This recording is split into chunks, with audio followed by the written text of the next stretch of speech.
Hi there, I'm Annie Donnellan, and I am privileged to narrate Dial E for Endearment. This book is very special to me because not only am I a believer in Christ, but like Evie, the main character, I am blind, only I've been blind since birth. And I really do believe that God brings people and opportunities into our lives for a reason and at just the right time. For years, I've been in search of a good, lighthearted Christian fiction, either to read or to narrate, as is God's will. And I'm so thrilled that my colleague introduced me in Heidi, and this project is just an absolute labor of love. And having been a radio talk show host myself, it was really cool to play out the scene of Evie interviewing all the characters that call in on air. And I pray that this book is a blessing to you and that it brings joy into your life. Thank you for listening, and God bless. Dial E for Endearment was a fun book to write. Hi, I'm Heidi. Everly, the main character in Dial E for Endearment, and I have something in common, but it may not be what you'd expect. You may know me as an author, but did you know I am also the retired director and founder of an ESL program? Walk regularly and swim, care for my grandsons, scrapbook, read voraciously, cook, and am legally blind? That last phrase was difficult for me to say out loud not that long ago. Vision loss does not discriminate. My diagnosis in 2001 of retinitis pigmentosa was devastating. There is no cure. There is no surgery. But that does not mean there is no hope. I still have value. Those who don't know me well often don't realize I have low vision. As humans, we are amazingly adaptable, and I do a pretty good job covering up my disability. My friends have learned to watch out for me and alert me to potential pitfalls, some better than others, which is always good for a laugh. I use a cane when I'm navigating alone. I've traveled to China, that cane my only companion. Being blind is certainly not something I would have chosen, but blindness does not define me.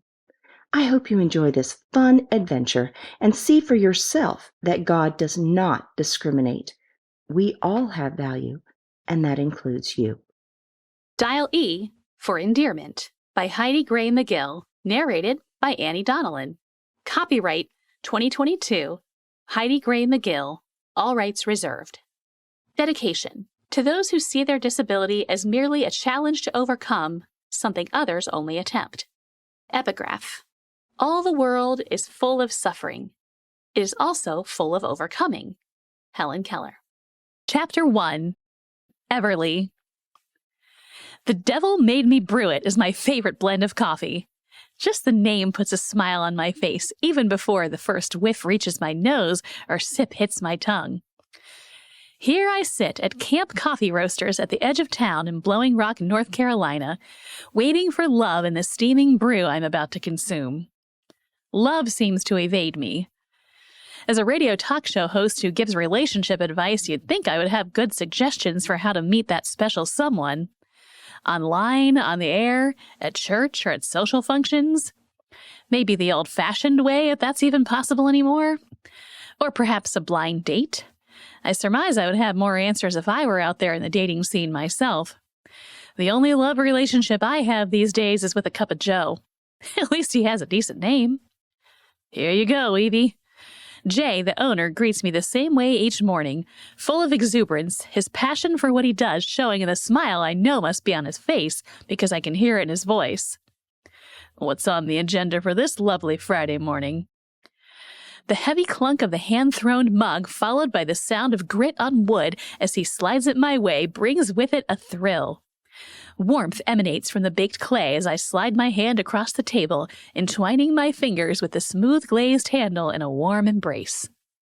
He waits for my response until after I've had my first sip. I thought I'd stroll Main Street this morning, then visit my mom this afternoon before heading to work this evening. Liquid sunshine brightens my day with each swallow. You'll need more than coffee. Jay knows most of my story, and I'm not sure if he refers to my trek through town or the impending visit with my mother. The sound of his slip-resistant shoes does not match what I expect he wears when he's not working. Never underestimate the importance of being properly caffeinated. I lift my mug in a mock salute. Yeah, well, the tourists are already here to see the leaves changing. I hear his measured footsteps to my right. Amanda made pumpkin cookies this morning. Care to try one? If your wife made them, then absolutely. The aroma of pumpkin spice tells me he has one ready to share. The bell above the door jingles before I utter my thanks. On the house.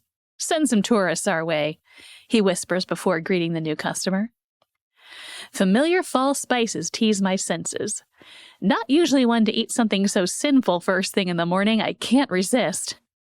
The smile that creeps over my face at that first bite is due mainly to the perfection of the cookie, but also because I cannot help thinking how blessed I am to live in this marvelous town in such a remarkable part of the country.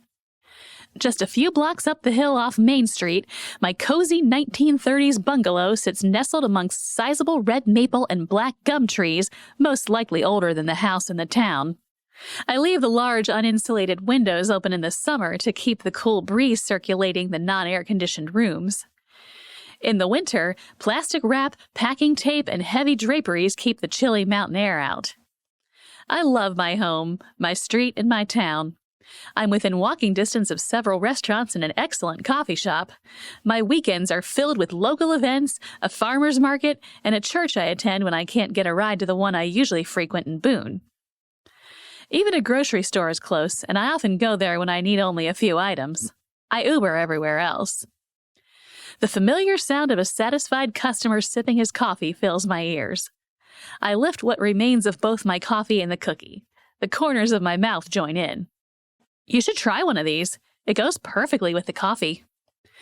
I might just do that next time. Thanks for the coffee, Jay. My pleasure. Tell your wife I said hi, Jay calls to the man as the bells sing their familiar tune. I hear Jay move my way. I'm glad you enjoyed it, Evie. I'll get that. The clink of my mug on the now empty plate catches my attention. Thank you. I could have gotten it. And thanks again for the pumpkin cookie. Tell Amanda she outdid herself this time. Unfolding my red and white cane, I stand and push in my chair before slinging my backpack over both shoulders. Will do, Evie. See you tomorrow. The bells jingle again, and I hear Jay's genuine greeting to his new customer. See ya, I murmur. Even after all these years without my sight, I still use the common phrase. Wham! Oh, I'm so sorry, I didn't see you. The exasperation in the man's voice shows his frustration and embarrassment. No worries, I didn't see you either. I hear Jay snicker as I head out the door, ready to tackle the day. It's always a beautiful Friday night in Blowing Rock, North Carolina. You're listening to Joy Radio with host Everly Johnson. We're ready for our first caller. Welcome, Jane. You're on the air. What brings joy into your life today? The caller's pause always seems odd to me. Every time I start an interaction on the air, I ask the same question so it isn't a surprise, especially if they listen to the show each Friday night. I have my reasons for asking. I figure if they focus first on what they are thankful for, then maybe it will cut down on the whining. Hi, Everly. I guess the rain. I mean, we've needed it, so that means I don't have to water. Still listening to Jane, I motioned to Scott, my station manager and best friend, using the all-too-familiar hand signals to let him know I am getting feedback in my headphones. My fingers run across the bar in front of me as I simultaneously focus on the caller's familiar story and cue up a song that matches her circumstances. Well, Jane, I sympathize with your situation. Loneliness is a challenging place to be in life. A friend once told me that it is better to be single and alone than married and alone. I pause only long enough for my words to sink in. I have found my church family to be the best place to find connection and the true love I crave. Immersing yourself into the lives of others will fill you deeply. But don't you ever get lonely being single? Inwardly, I cringe at Jane's question. I have the perfect song for you, Jane. Restless by Audrey Assad reminds us that no matter how anxious our hearts may be, there is rest in God's house and with His people. I encourage you to find a place of worship, some place where you feel God's presence through his people and hear his words through the teaching. Then find a way to serve. Turn your sorrow into joy. The first notes of the song accompany my words. Thank you for your call tonight, Jane. We'll be right back with Christian singles advice on Joy Radio after this song. Scott beeps in before I have my hand on my Yeti of chamomile tea. I love coffee, but more caffeine probably isn't a good idea after what I learned during this afternoon's visit with my mother. You okay, Everly? The concern in Scott's voice is evident. Sure, I lie through the smile on my face. My time with Mom this afternoon hadn't been what I expected, and I'm still struggling. Bringing my problems to work is never a good idea, and I need to get my head on straight. Scott reads me like a book, one with plenty of dog-eared pages. Well, these flowers might help. He must be holding them up since I hear Walt telling him to be careful not to spill the water on the equipment. Expensive bunch this time. No carnations. No doubt the arrangement came from Bless Your Heart downtown. The man is clueless. I can no more see what Scott is holding than I can see the future. Thanks, Scott. I'm sure they are lovely. Put them in the break room and I'll take them to Mom in the morning. Want me to read the card? I imagine Walt shaking his head as I hear him whisper, Seriously, dude, no wonder you're single. That's okay, Scott. Thanks, though. Time to get back to our callers. Do you have another lined up and ready? I interrupt, already knowing the answer. Marcus from Boone. Sounds like a college student. Scott says his familiar 3-2-1 in my headphone to let me know I'm on the air. I'm so glad you could join us on this rainy Friday night, Marcus. What brings joy into your life this evening? Am I on the air? Hello? Happy Friday evening, Marcus. Well, okay, There is always at least one of this type of caller on the show each Friday evening. This guy hasn't planned out his thoughts and needs some assistance. Marcus, what one thing brought you joy today? I repeat my familiar phrase. Oh yeah, so I hung out with these friends after class today, and there's this girl, she's... Again, I help him along. Smart? Funny? Kind? No, she's deaf. I detect a chair squeak in the background. And I mean, yes. Yes? It's like pulling teeth getting information from this guy. Yes, I mean, she's super smart, funny, kind, and... He pauses silently. She's smoking hot. It takes effort to keep from laughing, but I school my features. I know my facial expressions come across the airwaves through my voice. I place a practiced smile on my face before answering. Marcus, she sounds lovely. Are you thinking of asking her out? I don't know. What would we do? Where would we go? Just because she's deaf doesn't make her different from a hearing person. I'm guessing that if she enjoyed your time together this afternoon, she might be willing to do something fun with you. How about a walk? You know, Moses H. Cone Memorial Park is one of my favorite places to hike. I shouldn't have said that on the air. Remaining anonymous is hard, and small bits of information are like fuel to some people's fire. Yeah, that might be fun. Or maybe kayaking. She likes stuff like that. I listen as Marcus works through options for their potential date and marvel at how often in my life I've wished for someone who would see past the white cane I carry. I must have daydreamed a moment too long, for I hear Scott's tap in my headphones. Marcus, it sounds like you've got a great plan. Thanks for calling in tonight, and I wish you the best. I end the call and immediately pick up the next. You are on the air, Bill. Can you share with our listeners something that brought you joy today? Hi, Everly. Yes, today was full of joy. My daughter delivered my first grandson this morning. I hear what sounds like a tissue brazing the mouthpiece of his phone. She named him after my dad. The quick intake of breath and rise in tone of the last word confirm my suspicions. Bill is emotional. Tears on the air can be a challenge. An emotional caller often gets loud or their words take on a high-pitched tone, making listeners uncomfortable. The balance of keeping listeners interested or choosing to change the channel is tough. I make a quick judgment call. Oh, Bill, congratulations! Babies are a gift from God. How are Mommy and Baby doing? It's a tricky question, but I pray all is well, and his tears are tears of joy. Great. Just great. Bill hesitates only slightly. I'm actually calling because I have a question for you. That's what I'm here for, Bill. Ask away. I'm single. Widowed, actually.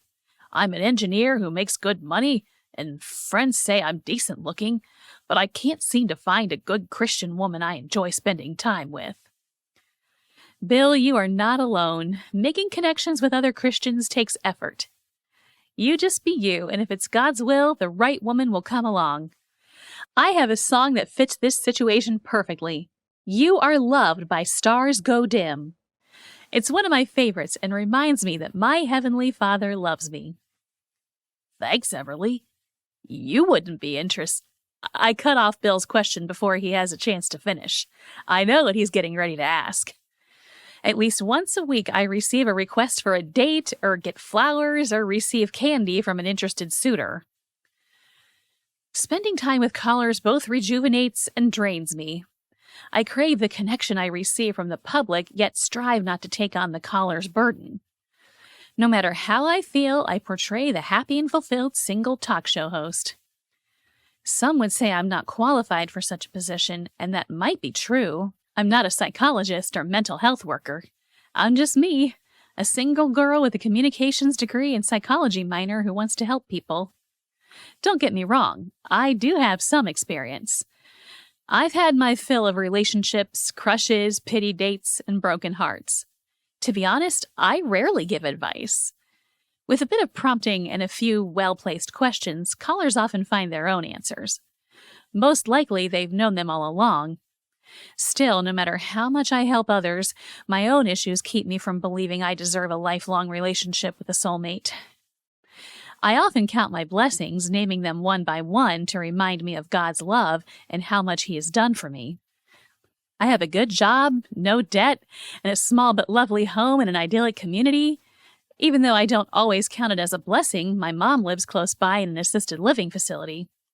And I have coworkers who willingly keep my identity a secret, even though they'll likely lose their jobs if they don't, since I made the owner put it in my contract when he hired me. Seriously, I should be happy. Keyword: should. Chapter 2. Cam. I tap the Google search icon on my phone as I listen to Everly. Moses H. Cone Memorial Park. Where is that? I say to myself as I scroll. I click on the map using 2 fingers to get a closer view. Looks pretty cool. How have I never been here before? Reaching down, I pat Max on his head. Want to check it out tomorrow, boy? Max's heavy skull raises, making my hand bounce slightly. Good dog. We'll make a day of it and take a lunch. Max is on his feet, drool already dripping from his wide grin. You are too smart for your own good, Max. You've had your supper. A gentle breeze blows across the porch, carrying with it the moisture soaking the land and now the cuff of my pants. I listen as rain hits the green metal roof above me and drains into the rain barrels tucked away at the side of the cabin. The sound is as calming as Everly's voice. I strain to hear the caller's words, which Everly interrupts. Did he just start to ask her out? Max lays his back down with a sigh. Exactly how I feel, boy. I can't believe this guy. I don't even have enough nerve to call in just to speak with Everly. Even if I did, I have no idea what I'd say. I don't know how old she is or what she looks like. Not that it should matter, but she could be a middle-aged hag. But I surmise this isn't true. Not with that voice. Smooth as room-temperature butter, it isn't quite seductive, more alluring with a professional touch. And there is always a smile in her voice. Max growls softly, the noise deep and low in his throat. He peers between the balusters of the deck overlooking majestic mountains. Autumn leaves are in their beginning stages of glory. Smoke rises from the cabin below me and dissipates in the now drizzling rain. What you see, boy? Is Maggie down there? A flit of yellow has Max on his feet, tail wagging, but he doesn't bark. Another blur of yellow catches my eye as Maggie, the neighbor's dog, bounds between trees, visible only in the small patches of green, covered in a smattering of reds, oranges, and golds. Maggie barks, and Max returns the call, looking to me eagerly as if seeking permission to help Maggie in her pursuit of whatever she is chasing. Not this time, Max. The sun competes with the changing leaves as it climbs into bed in the Blue Ridge Mountains. Maggie and her bark forgotten, Max plops on his belly with a sigh. I sigh as well, neither of us seemingly content when I should be. My job at a local commercial construction company is fulfilling. Financially, I have no issues. I am healthy, yet I am not happy. I don't have the energy or inclination to be out on the town after pushing myself at work, using all my energy in business interactions. I come home completely wiped most days, so I have few friends. Max is the recipient of most of my time and attention. Our daily runs after work clear my mind each evening, but it is the quiet of these mountains that refills my tank. I send a prayer heavenward, thanking God for this home, even though it has come to me through profound loss. This cabin holds fond memories of summers with my grandparents, rolling down hills, learning to shoot, sitting together at the kitchen table for homemade meals, and gathering for what Grandpa called family altar. I learned how to trust God during those summer nights. When choosing a university, Appalachian State was at the top of my list.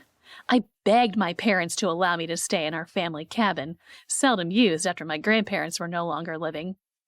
To Mom, I explained that if I lived off campus, it would reduce the pull of normal college activities and I would be able to study more. To Dad, I stated, it will save money. I think this was the reason he informed Mom it was a good idea. The drizzle of rain hitting the tops of the trees below does nothing to diminish the spectacular last remnants of sunset before me. Max no longer growls but stares mesmerized, matching my own gaze and stance. Head cocked slightly, tongue sticking out, we make quite the pair. It is a bad habit and something my mother tried to correct in me as a child. Whenever I am in deep concentration, my tongue seems to need air, and the tip sneaks its way out of the right side of my mouth. In middle school, I learned to stick a pencil in its place, so it had nowhere to go. Tonight, my thoughts are on my parents rather than the song that is playing on Joy Radio. As their only child, I received everything after my parents died in a car accident. It took a year to finalize all the details involved with probate. My professors were incredible, helping me whenever needed, and I completed my coursework and senior capstone experience the following year, graduating with honors. The condo in Charlotte sold quickly given its location. I had no trouble parting with it since it held no sentimental attachment. My parents had sold our family home and moved into the upscale condo community when I left for college. Selling the beach house had been more challenging emotionally since I loved the Wilmington, North Carolina area, but I never once considered selling the cabin. Nestled in the trees, the front of the log cabin is not visible from the long winding driveway that snakes up the mountain. The back hovers over the expanse of trees and valley below, affording spectacular views year-round. This home and these mountains hold healing for me. When my grandfather returned from Korea, he'd hiked these mountains until he found a spot that spoke to him. He purchased and cleared the land, notched the logs, and built a home just large enough for a single man in need of solace. My grandfather went on to make a name for himself in the construction business. He drafted and built hundreds of homes in these mountains over the years. That was how he met my grandmother. When he ordered the usual rather than looking at the menu one evening at the local diner, my grandmother's father looked up, asked if he was from around here, and what he did for a living. By the time their meal was over, my grandfather had secured a job to repair and update a summer home the family had purchased out on the edge of town. Seeing as my grandmother was only in town for a few months, my grandfather focused all his attention on the house and the girl. Even though he was several years her senior, they'd fallen in love and were married the week before her parents returned to their home in South Carolina. My grandfather marveled how such a fine woman could fall in love with a man like him. He always felt he'd been the winner in that relationship. When Grandpa finally retired because he was unable to do the physical labor or the mental calculations needed, he passed his business down to my father. My dad expanded the business to Charlotte, where he'd eventually put down his roots. Like his father, my dad married up. Only my mother was nothing like my grandmother. My mother wanted to continue with the social status she'd enjoyed. Dad had happily obliged, joining her father's company with his. Dad didn't like people to know he'd come from the hills, as many called it, and worked hard to live a lifestyle of keeping up with the Joneses. I didn't desire that life. It had been natural for me to follow in the family's footsteps as far as a profession, only I wasn't the outgoing, charismatic salesman my father had been, nor did I possess the artistic craftsmanship of my grandfather. As a college student, I dreamed of a 9-to-5 job with time to have some fun outside of work.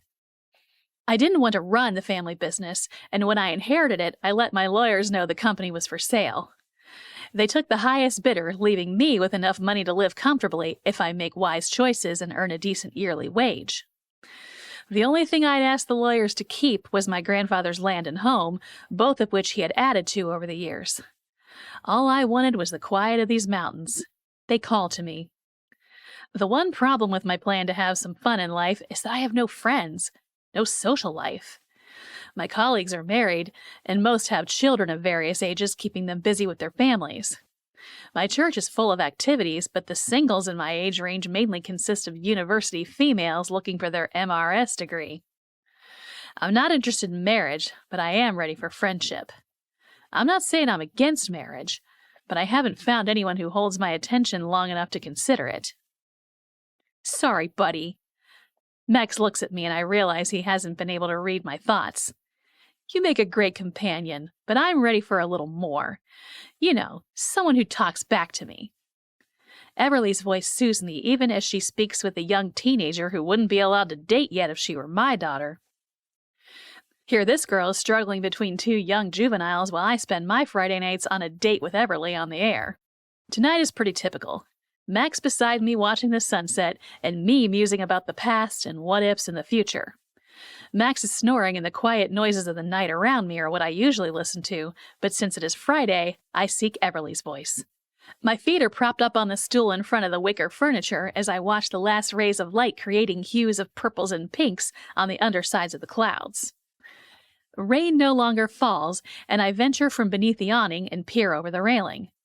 The trees below are now nearly covered in shadow. I can see lights flicking on in homes across the valley. Alexa continues to spread Everly's voice over the deck and my heart. Thank you for inviting me into your home this Friday evening. We here at Joy Radio pray your weekend is full of joyous encounters. Remember to choose joy in every circumstance. Until next week, this is Everly Johnson, your Christian Singles Advice host at WJOY Radio, Blowing Rock, North Carolina. Alexa, off. Silence hits me like the rush of wind I feel coming in. Even the night sounds quiet at my harsh tone. I pick up the cushions from the chairs and store them in the container on the porch. The chairs are much in need of a fresh coat of spray paint. Maybe I'll do that tomorrow if the weather holds. No. Max's head pops up at the sound. Sorry, boy. I almost made other plans. Well, let's get ourselves to bed so we can get an early start. Tomorrow, we're in search of Everly. A smile creeps over my face at the thought. Maybe Max will use his charm on her. I know she likes dogs. She hasn't said what type, but I don't see her as a lapdog kind of girl. Max, however, can be intimidating. Max's square head, stocky muscular body, and short gray coat, sleek and shiny when the sun hits just right, gives away his breed. Just his size is enough to make people veer away. It's evident he has pit bull in him, invoking unnecessary fear in most. Some fear the large mouth, but I can't understand why. When Max pants, his full open mouth makes him look like the Disney character Goofy, just with more teeth.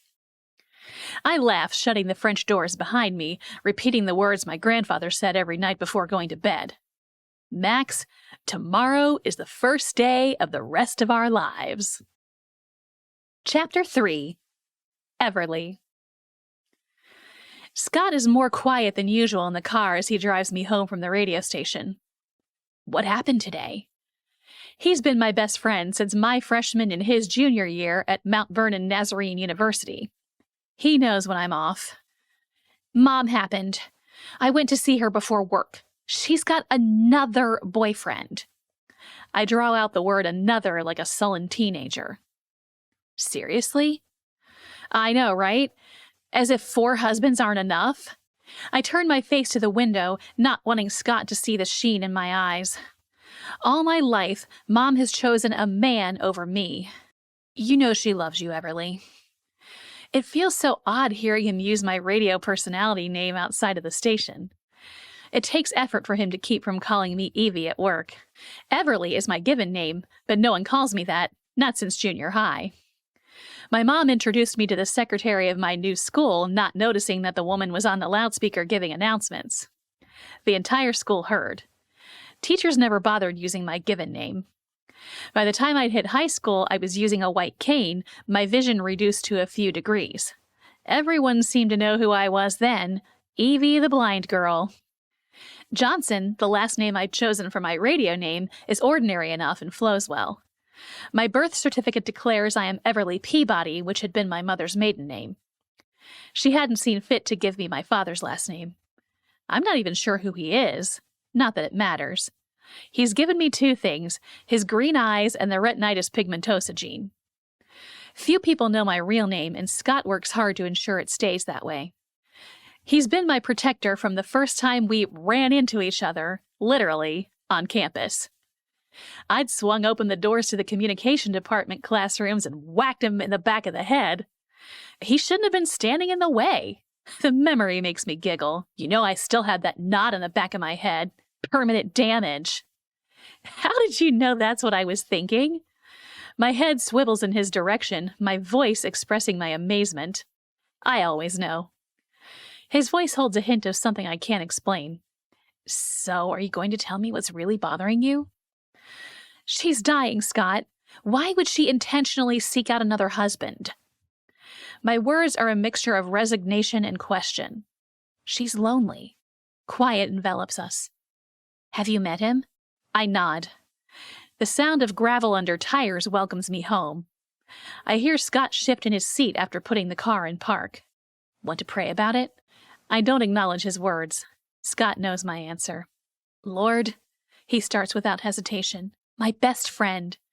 Tears begin to flow as Scott prays for me. I'm not even sure why I'm crying, but those 3 words, my best friend, have turned on the faucet. So much inside of me is bottled up tight. If I don't get the tears under control, I'll cry all night. Amen. I haven't heard more of what Scott has prayed, but I know I can trust whatever he said. I'll carry the flowers up for you. The card is still attached. I hear the teasing in his voice. Oh, for Pete's sake, open the stupid card. It works. He's effectively stopped my tears. He grunts as he reaches into the back seat to grab the card. My dearest darling. Seriously, Scott. My cross tone must not be convincing since he laughs, so I punch him, missing his shoulder and hitting him squarely in the chest since he's turned in his seat. Okay, I'll read what it really says. He clears his throat as if he is getting ready for a grand performance, but I hear the rustle of his shirt and figure he is stalling as he rubs the spot where I've hit him. Miss Johnson, he starts. Thank you for encouraging me to follow my heart. She said yes. Aw, that's so sweet. It's been a while since I've received thank you flowers. Warmth spreads through my middle. If the guy is thoughtful enough to send flowers to me, the girl he is marrying must be one lucky gal. Hey, before I forget, Mom wants to know if you'll join us for church on Sunday and dinner at our house after. Says she needs some female companionship or something like that. From his tone, I guess Scott rolls his eyes. Sure, I'd like that. I always enjoy the preaching and music at Alliance Bible Fellowship. Great. His voice cracks. I mean great. Mom will be pleased. Nodding, I grab my bag and open my door. Oh, let me get the flowers. He follows me, then places the vase on the kitchen table. I hear him shuffling his feet, his weight moving from one foot to the other. He does that when he's nervous, and I can't imagine what's on his mind, but I am slap worn out after work. Shame on me for not asking, but I don't. Well, I'll see you on Sunday. I'll pick you up at 9:30. He pauses as if he has something else to say. I'll let myself out. Night, Scott. Thanks again for the ride. Always my pleasure, Everly. I hear the door close but remain facing it for several moments. Something feels different. I listen to the sounds of the old house, but nothing seems unusual. Placing my belongings in their usual spots, I set my phone on its charger, stick a pot of decaf in my Keurig wannabe, and head to the back of the house to pour some lavender bath salts and bubbles into the overly large porcelain-coated cast-iron tub. I'm sitting in the tub, nursing my coffee. Guilt washes over me. Scott always has time for me, always asks about my day, is always available when I need him. I've let him down tonight. Water covers my head as I sink under the bubbles, my coffee safely above sea level. "Hey there, Miss Evie!" The sweet southern drawl makes the head nurse's few words sound like a much longer sentence. "Hello, Darla. Good to see you today." I hear her chuckle before responding. "You are always good for a laugh, Miss Evie. Let me take those flowers. These are nice. Who sent them this time?" "A friend." Her laugh sounds like tinkling bells. "You do beat all. I need you to give me some advice on how to get my man to send me flowers like this." She has no idea what I do for a living. She knows me only as Evie, my mom's daughter. She has yet to ask my last name. When Mom took up residence here, she made it very clear she had been married 4 times and couldn't remember which one had been my father. The clink of glass connecting with a hard surface lets me know Darla has set the base down. "Who would you like me to give them to this morning?" "Who needs them most?" "Not your mama, that's for certain." "Where is Mom?" "Now, where do you think she is? She's in the game room with—" Darla's voice is getting louder with each word, so I know she is getting near. I feel her uniform graze my extended arm as she leans in, whispering conspiratorially in my ear. "Mr. Wonderful, as she calls him." My heart drops, but I smile. Are they behaving themselves? My practiced smile is coming in handy. "Acting like 2 love-struck teenagers." Her voice quiets. I feel her warm breath still near my ear. "The director had to remind them of the house rules. I think your mama was embarrassed, but Mr. Wonderful just laughed and said rules were made to be broken. Rumor is they're talking about getting married. Isn't that just the sweetest thing you ever heard?" "Yes, the sweetest." There are days I am thankful for the sunglasses I frequently wear. My eye roll is epic, and she would be shocked if she could see my genuine response hidden behind my aviators. "Well, I think our newest resident autumn care may appreciate those beautiful flowers. Can you make your way to the game room?" "Yes, thank you, Darla." My cane connects with the wall to the right, and I follow the corridor to the end of the hall. I never understood why they named this place Autumn Care. It's as if they've covered 1 season but left the residents on their own for the remaining 3. Or maybe they only expect the residents to live for a season. In any case, it should have been called Lover's Lane for as much sparking as goes on in this place. The sound of a volunteer yelling, "B2, B as in boy, and the number 2, lets me know I've arrived. "Boy? Who's boy?" One shaky but surprisingly loud voice rings out. "The letter B as in boy." Someone with a sharper tone but equally as loud a voice quickly replies. "When I was in the Army, B was for Bravo. You know the military alphabet was used as code." We know. You're Echo Tango Sierra." Another resident cuts off the veteran. I hold back my laugh, recognizing the euphemism for someone about to complete his tour of duty, or in this case, tour of life. I stand in the doorway getting my bearings when I hear Mom's voice off to the right. Teenage schoolgirl comes to mind as I turn in the direction of the sound. I move closer, navigating around wheelchairs and who knows what else before clearing my throat. "Hey there, Mom." "Darling. Jack, you remember my daughter Evie." "Evie, darling, you were just here yesterday. What brings you again so soon?" Every other person in this assisted living facility craves family visits. Not my mom. Once a week is gracious plenty for her. A feeling as if I've inconvenienced her weighs me down. Flowers. I didn't want them to wilt. My response is dry, devoid of feeling. "Darling, you really should marry one of those men." That term darling grates on my nerves like fingernails on a chalkboard. She may think of it as an endearment, but when it is overused and holds no meaning, it is as distasteful as the fake smile she wears when she says it. I hear a giggle followed by a half-hearted slap and wonder if Mr. Wonderful is breaking more rules. Jack here, he knows how to treat a lady. When she's as lovely as you are. TMI! My stomach does a little flip when I hear the loud smack of lips. Gross. Seriously? Kissing? Well, I just wanted to stop and say hi. I am being ignored as usual. The yell of bingo makes me jump. So good to see you, Mom. Mr. Jack. Call me Jack. Okay, Jack, nice to see you again.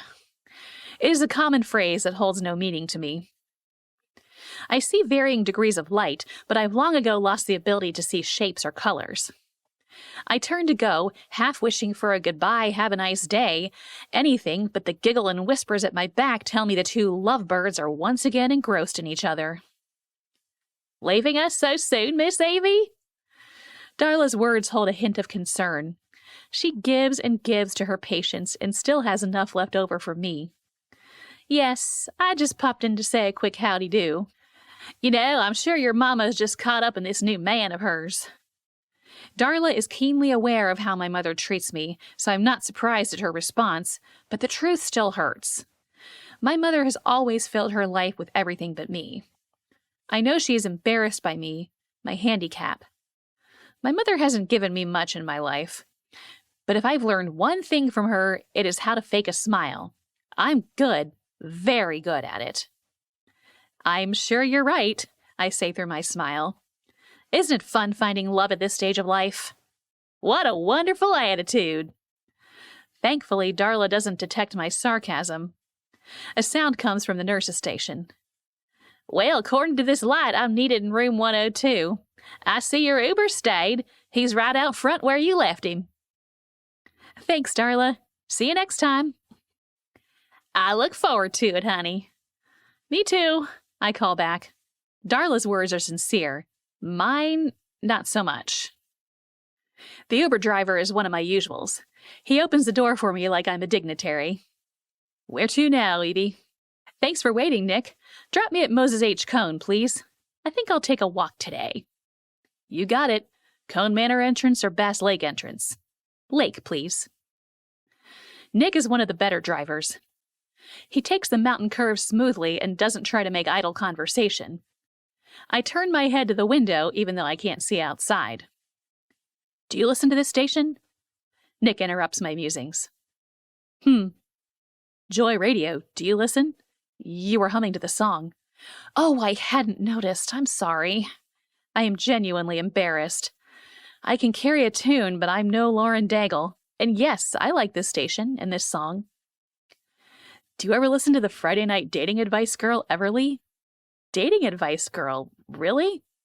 Sure, doesn't everybody? My words come out like a half laugh. She seemed a little off her game last night, like she was distracted or something. Right, yeah, I noticed that as well. Maybe she'd had a tough day. I hope my burning cheeks aren't as red as they feel. You know, you're right. She's human too. It's just that she always seems to have it all together. I called her once. You did? I racked my brain to remember his voice. I usually place a voice. Nothing comes to mind. Sure did. I got cold feet and hung up when some guy answered. Kind of freaked me out, even though he probably screens all the calls for crazies. Yeah. It comes out more like a sigh than a laugh, but I hope he hasn't noticed. I bet they get some odd calls. So much for Nick not being one for small talk. I turn my face back toward the window. He must notice because he doesn't continue. Well, Evie, here we are. You're in the lot nearest Bass Lake. He jumps out and opens my door for me. I'm working all day, so I'll watch for your return trip home. Thanks, Nick. I'm not sure how long I'll be. I didn't bring a lunch, just a protein bar and water, so I'll probably walk to the apple barn and back today. I hear the door shut. Turn 30 degrees to your right. The stairs going down to the lake are about 50 steps away. Thanks, Nick. I follow his directions and adjust my body, my cane tapping left and right as my feet follow in the precise path my cane has confirmed is clear. I always appreciate how Nick doesn't treat me like an invalid. He accepts my disability and makes me feel self-sufficient, something I've been my entire life. Air whooshes out my nose as my shoulders droop. I've had to be self-sufficient. Chapter 4. Cam.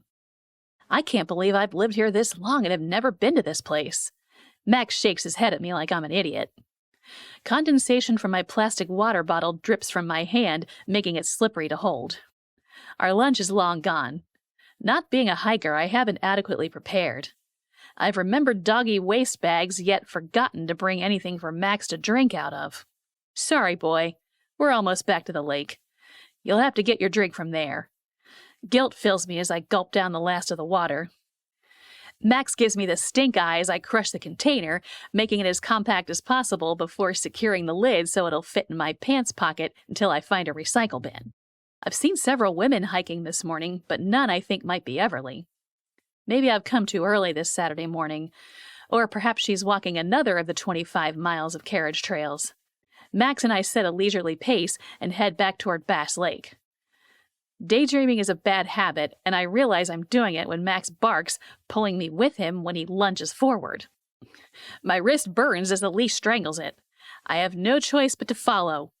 Max, stop! I quickly glance to see who he is about to attack before experiencing a Marmaduke moment. Flying through the air behind the leash of my dog, realization dawns. What goes up must come down. I hear a scream before being submerged in the lake. Through a waterfall of hair, I attempt to look around to see who Max is frightened. I now recognize the cry was my own. Great, at least no one saw me. Max! I spit out through clenched teeth that are full of grit. Are you okay? Genuine concern fills the voice as dread fills my mind. I'm flat on my stomach, trying to blend in with the muck surrounding me. That's a little hard to do when my outstretched arm is still holding the leash of a frantically barking dog, desperately trying to reach whatever caught his attention. I can't quickly turn around, and I'm not sure I want her to see my face. I swallow, which is not a good idea. Good. All good. I spurt out between chokes. Nothing a little tide won't fix. I've surprised myself with my quip. I'm usually pretty slow doling them out, and even slower catching one sent my way. So I see. The slurp-suck drip of me removing myself from the sludge is followed by a slosh-swish squeak of my shoes as I struggle to get up the small embankment. Max reaches the level ground before me and begins his wet dog dance. Max can throw an impressive amount of water a fair distance when performing his after-water ritual, even with short hair. Oh! I'm guessing from the surprise I hear in her voice that Max has set a new Olympic record for distance. I can't precisely tell since blown water is still running from my too long hair into my eyes, blurring my vision. I resist the temptation to shake as well. I'm guessing Max is yours? There's a smile in her voice. Something feels familiar about it. I wipe my eyes with my free hand, only to realize too late that bottom of the lake goo covers it. Max sits beside me, grinning from ear to ear, very pleased with all that has transpired. Yes, Max is mine. I hold out his leash. Would you mind holding this for a minute so I can wipe myself off? When there's no response, I blink a few times to clear my eyes. I expect to see fear, but instead I see a blur of blonde hair bending down, arms outstretched like she is ready to catch a toddler just learning to walk. Come here, boy. He is a boy, right? With a name like Max? Well, I suppose it could be short for Maxine. Her arms are still outstretched. I let go of the leash and he saunters to her, placing his big bony head in her right hand. Thanks. Yes, Max is a boy. A bad boy. Lifting the bottom of my shirt, I realize there is not a single spot on my clothing that is not dirty. If you need something to dry off with, you are welcome to this. She produces a small bright orange microfiber cloth from her backpack. Thanks. I reach out and for the first time see her smiling face. Sunglasses cover her eyes, but I'm sure I've seen her before. Do I know you? Her smile quickly fades. I'm not sure. Her reply is curt, but I continue. Wait, didn't I see you at Camp Coffee Roasters yesterday? Crouching back down, she pats Max's wet head as if contemplating the possibility. I don't remember seeing you. I'm usually pretty good at remembering faces. My muffled words trail off behind the towel. face still covered. I may leave it there. Recognition dawns. She's the blind girl I ran into because I was looking at my phone. Her joke catches up to me, and now my brown, muddy face also spots a lovely shade of red. I hear her laugh as I slowly lower the towel and wonder if I missed a spot before mentally slapping myself.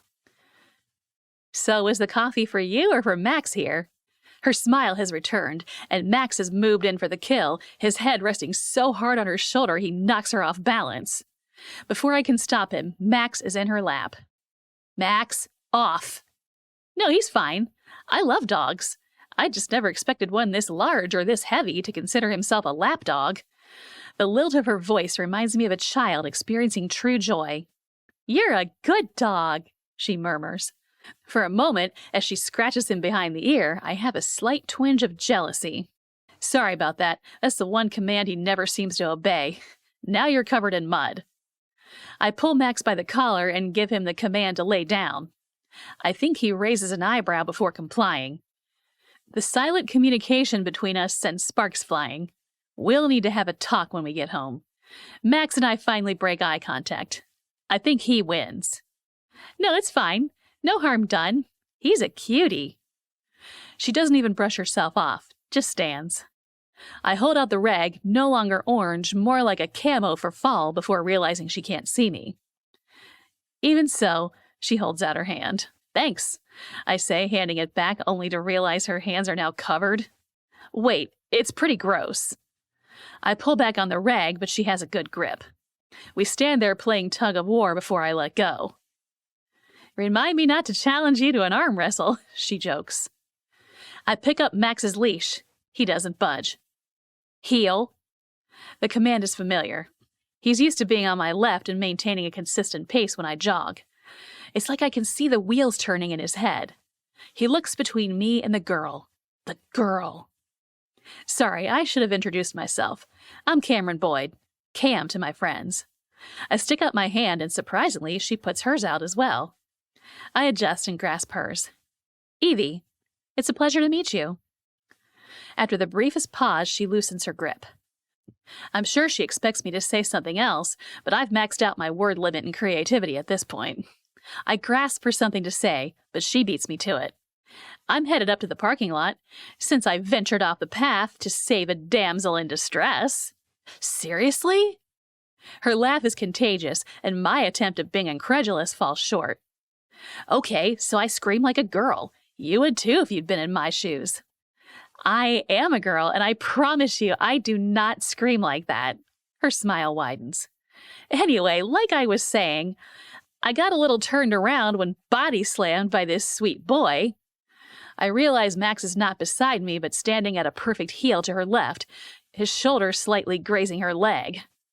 She reaches down and places her hand on his head. It's like watching butter on a hot ear of corn.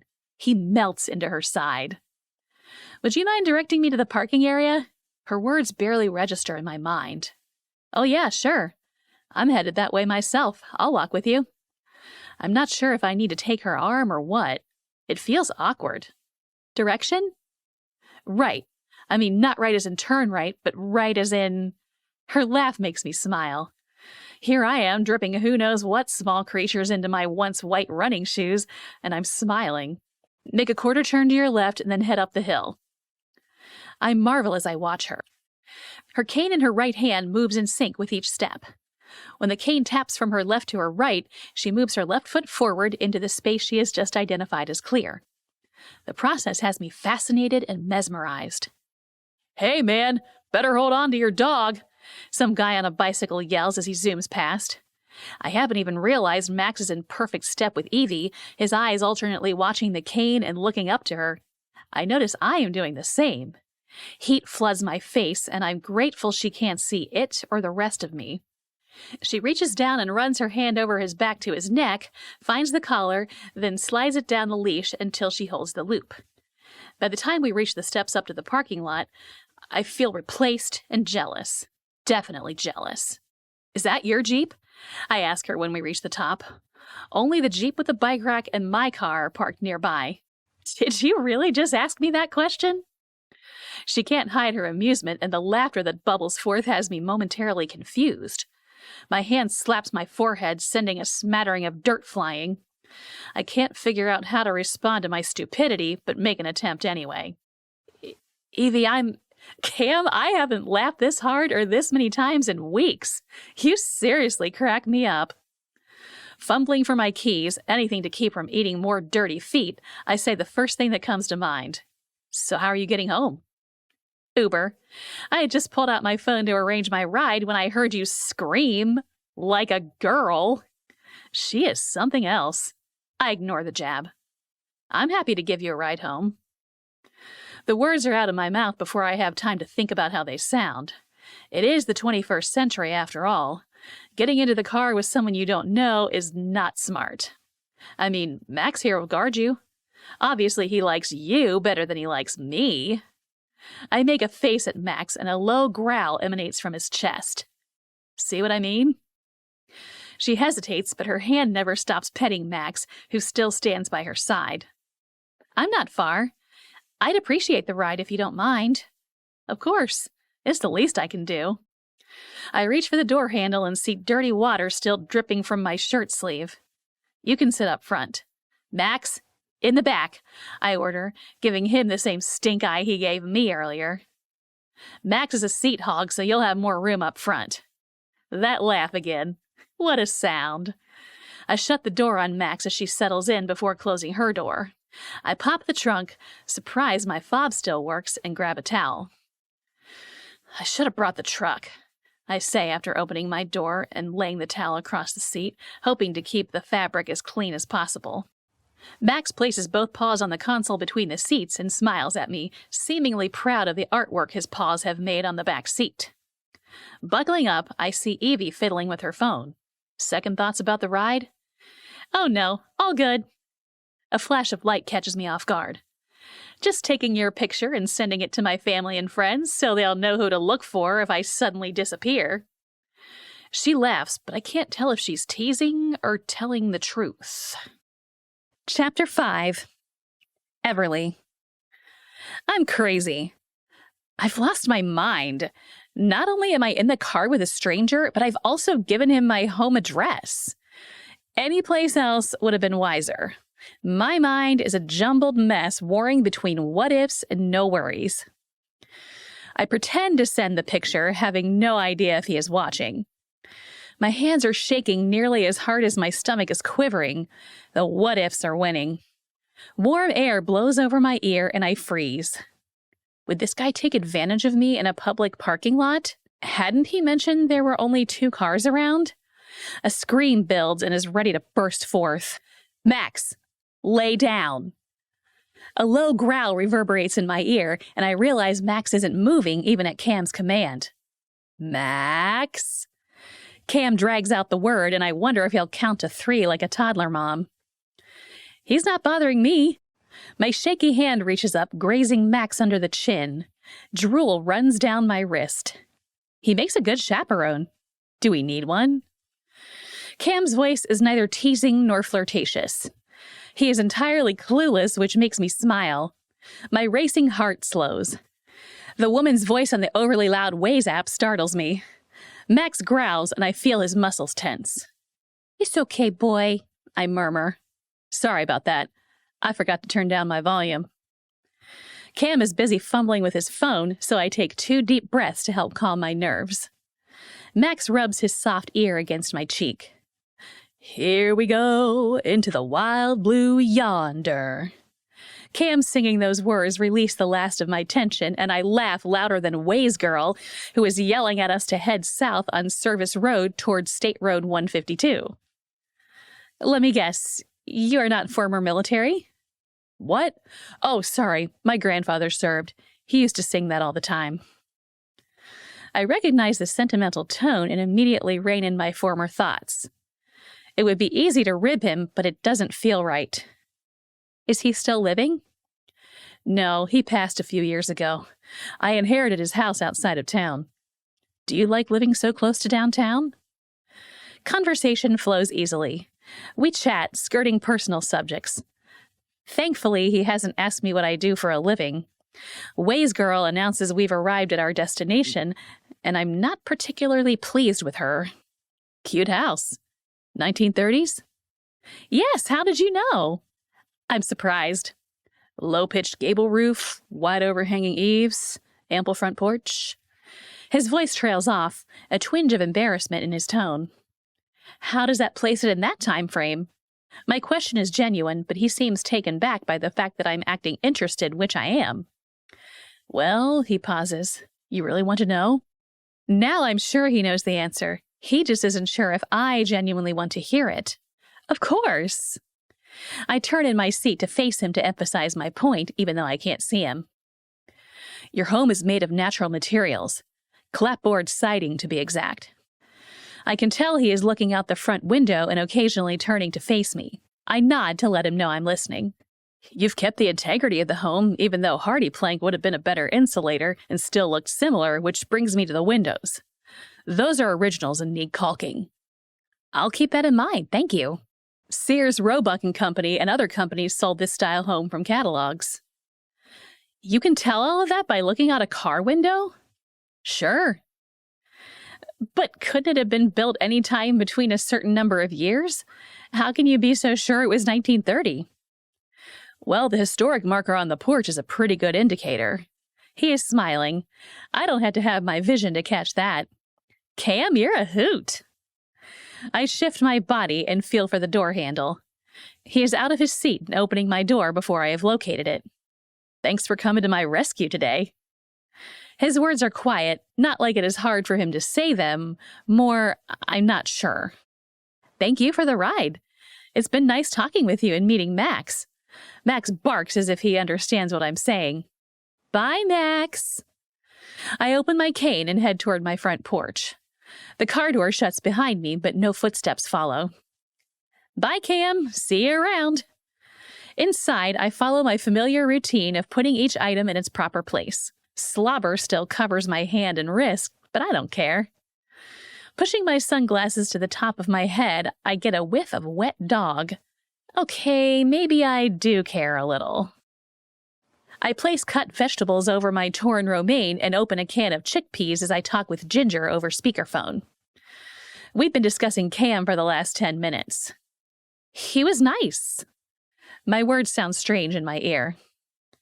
Wait, nice as in nice, or more like nice? Ginger has been my friend since junior high. I know I can't pull any wool over her eyes. More like... My hesitation is too long. Do I need to drive down there tomorrow? Seriously, I need more details. Your visit is going to have to wait. Scott invited me to go with him to church on Sunday and then to his parents' house for lunch. The silence that follows disturbs me. Ginger? You know he likes you, right? What, Scott? No, he's just a friend. But even as I say the words, my stomach begins to roll. He's liked you from the moment you tried to take him out with the door. She tries to have a light tone, but I can tell she has more to say and isn't trying to start a girlfriend remember when party. Ginger, my breath catches in my throat. I don't like him that way. Are you sure? Are you sure? Her emphasis on the word you makes me pause. Am I sure? He has been my constant friend. His dad owns the radio station where Scott helped me get my job. Memories flash in my mind of Scott driving my U-Haul from college to Blowing Rock and unpacking it so Ginger and I could take the scenic drive. Wow. Suddenly, the floor no longer feels solid, my legs give way, and I plop into the kitchen chair. You're right. About which part? He likes me. How did I not see this? Oh, Ginger, what am I going to do? Well, I guess that depends on how you feel about him. I always thought you guys made a great couple. Silence. So, do you like him? I mean, could you like him? How does someone answer that with this new revelation? If Scott honestly does care for me, we could have a good relationship. He is a Christian, kind, accepts me as I am, knows my background, and has never made me feel as if he is ashamed or embarrassed by me. He's my best friend, but is that all I will ever get out of life? I've never had a romantic feeling towards Scott. He's always been more like a brother. Evie? Ginger has given me time to pull my thoughts together. I don't like him, Ginger. Not like that. This time, the silence is on her end of the line. Wait, Ginger, do you like him? Still silence. Why didn't you ever tell me? Seriously, how long have you liked him? Since the day you came back from class and told me about the goofy guy you hit with the door. He treated my best friend the same way I always have, and, well, the rest is history. We continue the game of silence until I hear a faint giggle. What? You have a plan, I know it. Spill the beans. I'm all in. Like every other ridiculous idea she's ever come up with, I agree before even hearing it. It's going to be epic. Chapter 6. Cam. She called me Cam. Max lets out a low moan and shakes his head before plopping unceremoniously onto the back seat. I'm sure I have a goofy look on my face, but I don't care. I'm standing in her driveway, looking up at her cute house, taking in the view of the trees surrounding her porch. On the top right, a branch has fallen and bent her gutter near the downspout. I should fix that for her. My words sound foreign to me. Since when do I offer to do work, especially physical labor that requires a ladder? I hear my dad's voice in my mind. You're management now, son. Leave that work for those beneath your station. Yet a flicker of excitement at getting my hands dirty, not Bass Lake dirty, but handyman dirty, ignites a spark. The feeling is blotted out by the jealousy that comes over me as I consider Evie may have someone in her life who does those things for her. I never asked if she has a boyfriend. I didn't notice a ring, but then I wasn't looking. It dawns on me she may be listening to see if I leave. I don't want to come across as creepy. Getting in the car, I gag. Seriously, Max, you smell like a wet dog. I laugh at my joke. My Saturday afternoon will consist of water and soap for Max, me, and my car. I may even splurge on a bone for Max. I have him to thank for this morning's encounter. Sunday morning dawns bright and clear. No rain today. I gauge my time and take Max for a walk to the bottom of the driveway and back up. It's just enough to get my heart pumping. In all honesty, my heart has been pumping all night long.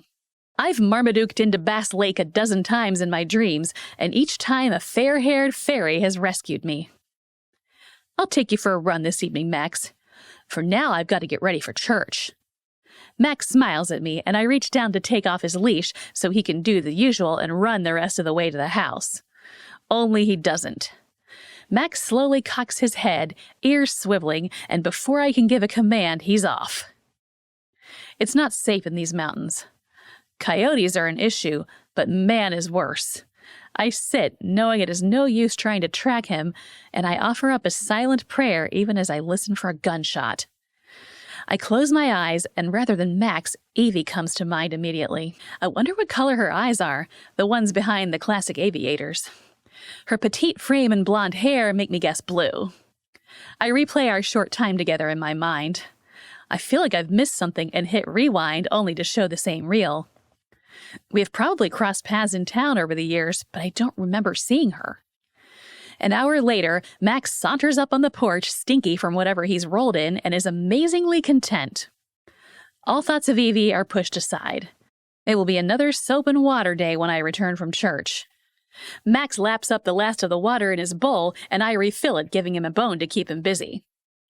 I missed the first service, Max. Water drips out of the corner of his mouth. His tongue is hanging out, and it lifts in what I'm certain is a smirk. You do beat all, Max. If I didn't know better, I'd think you planned this. Grabbing my keys and phone from the table, I head out for the second service, locking him on the back deck so he can enjoy the beautiful day. I see her the moment I sit down. Her folded cane peeks out of a small leather backpack, the wrist strap flopping like the loose curls of her hair as she moves. Her right hand rests on the forearm of a guy around her age. I can't hear what he is saying, but the older couple they are talking with seems delighted to see her. The woman hugs her, which Evie returns before the older woman's eyes widen and sparkle at the young man. Evie! The whisper of her name on my lips burns like hot liquid and flows down to my gut, causing physical pain. I cannot tear my eyes away from the scene. Gently touching the small of her back with his left hand, the man uses his right to take hers and direct it toward the gray-haired gentleman. The motion looks natural. If I had been paying close attention, I might not have noticed his giving her assistance. It seems like they know each other well. Too well. My eyes are magnets unable to pull away from this unseen force. Evie places her hand on his arm in a familiar way, and he leads her to their seats. The music begins, but I do not hear the words meant to give praise to my king. If I turn my head, I can see them. My neck aches, and I pull against it, keeping my focus on the stage in front of me. When we sit, I only see the hands in her lap. Hands that played tug-of-war with her towel. Hands that caressed Max's head. I hear the rustling of pages and taps on phones as congregants find the scripture. Since I have not been paying attention, I read it from the screen. Can a mother forget the baby at her breast and have no compassion on the child she has borne? Though she may forget, I will not forget you. Isaiah 49, verse 15. The scripture makes me think of my mom. Losing her was hard, but I am mostly able to remember the good things now. I smile thinking of how opening my lunchbox to a smiley face on a sticky note was like finding pirate treasure until middle school. I still loved discovering them, but hid them like contraband from my lunch buddies and the cute little freckle-faced girl who always sat beside me. My mind drifts to Evie, and I work to bring my focus back to the pastor. Not everyone has an image of a mother who soothed and comforted them as a child. Our physical mothers will never measure up to the love of our Heavenly Father. We have in our imagination a view that a devoted mother, one that in all things only does what is good and beneficial for her child, is how parenting should look. I'm not sure where he is going with this, so I listen more closely. The problem is that every mother is flawed. Your mother may have birthed you, but God formed you. Something draws me to Evie, and I immediately look to where she is sitting. Her hands fidget. I ponder if she's wondering if God made a mistake with her. The older woman hands her a tissue, and it disappears as Evie lifts her hands, then lowers them, now holding a crinkled mascara-smeared tissue. I make a decision, a bold one. I'll talk to her after church. Only as soon as those words cross my mind, everything else goes blank. Maybe I'll just stand near the door and casually say hi when they pass. That might work. The strains of a guitar and electric piano let me know I've missed the rest of the sermon. I stand with the others and sing a familiar chorus, one that doesn't require me to read the words on the screen. I mentally plan my exit to get to the door before they do. The elderly couple beside me is taking their time. The woman fumbles around in her pocketbook. I hear her mumble something about a stick of gum she knows is in there somewhere. Sweetheart, this young man is probably late for Sunday lunch. Let's let him get home to his family.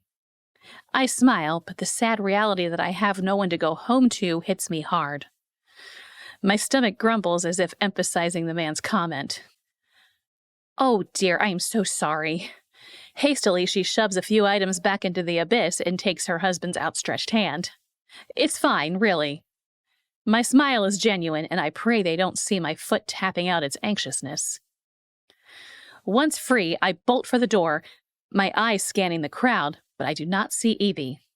Like a child, I stand on tiptoe, peering over the heads of those around me in search of her golden hair. Nothing. Dejected, I shove my hands as deep into my skinny jeans as they will go and stay in the queue for those leaving the worship center. Several young ladies giggle as I pass them on the sidewalk outside. I offer them a smile, then inwardly groan. You'd think I'd proposed. I hear one whisper my name and wonder if she may know me. The crowd thins as families get tired toddlers and unruly preteens into vehicles. Then I hear her voice. Not Evie's, but Everly's. My heart feels like I've cheated on my one true love, only I don't know which one she is. I search, but the voice is gone. A young mom's measured words are the only female sounds near me that I can detect. The slightly formal yet personal tone of Everly Johnson floods my mind, filling it to overflowing with confusion and doubt. For years, I've listened to Everly, dreamed of what I would say if I met her, created crazy scenarios where we meet face to face and have a conversation that leads to what I'm not sure. But I always wake wanting more. Now I have the opportunity, and although I'm still looking long after the voice is gone, I find myself wishing more for Evie. Conversation flows easily with her. I am never at a loss for words, which is not normal for me. With my phone in my hand, I think of her snapping that ridiculous picture, and I smile. 2 vehicles away, I see the guy Evie was with shutting the passenger side door of his SUV before getting in himself. I play Frogger and cross the parking lot to my truck, dodging left to right between parked and moving cars.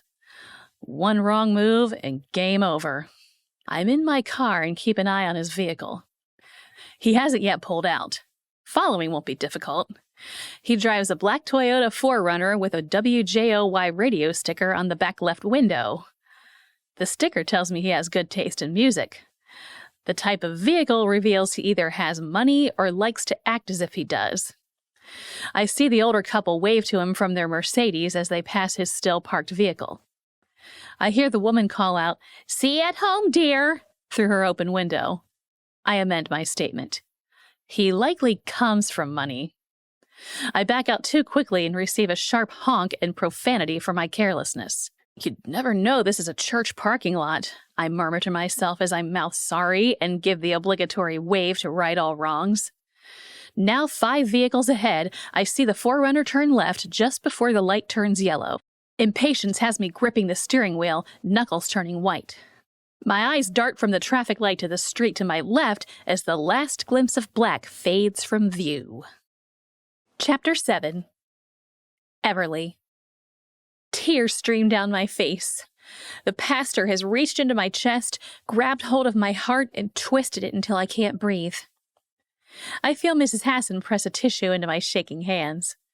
So many things cloud my mind, and I can't begin to unravel my thoughts.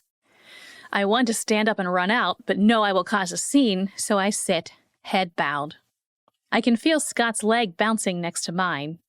He isn't touching me, but I can feel the warmth of his nearness. I long to go back to when I could tell him anything, but now that I know the truth, that he cares for me, it will never be the same. This time, I'll have to work it out on my own. He reaches over and gently places his hand under my elbow like some Victorian gesture. I cringe, and he draws back. Everyone around me is standing. I've missed the cue that we are singing the final chorus, and he has only tried to be thoughtful. I decide to remain seated. The sermon has wrecked me, and I'm spent. Are you okay, dear? Mrs. Hassan lightly touches my shoulder when the service has ended. Oh, yes, ma'am. It was such a touching sermon. I just needed a moment. I haven't lied. It's Lila, dear. Please call me Lila. Her tone holds too much hope, too much excitement for a future that will never be. Thank you, Lila. Scott, dear, we'll meet you and your sweet girl at home. Lila's words confirm my suspicions. We have a quick errand to run, Mom. We'll be there shortly. Scott's elbow touches my sleeve, and I reach up instinctively, taking his arm. He deftly maneuvers me through the crowd, occasionally greeting someone he knows. Scott? I start when he opens the door to his SUV. Not here.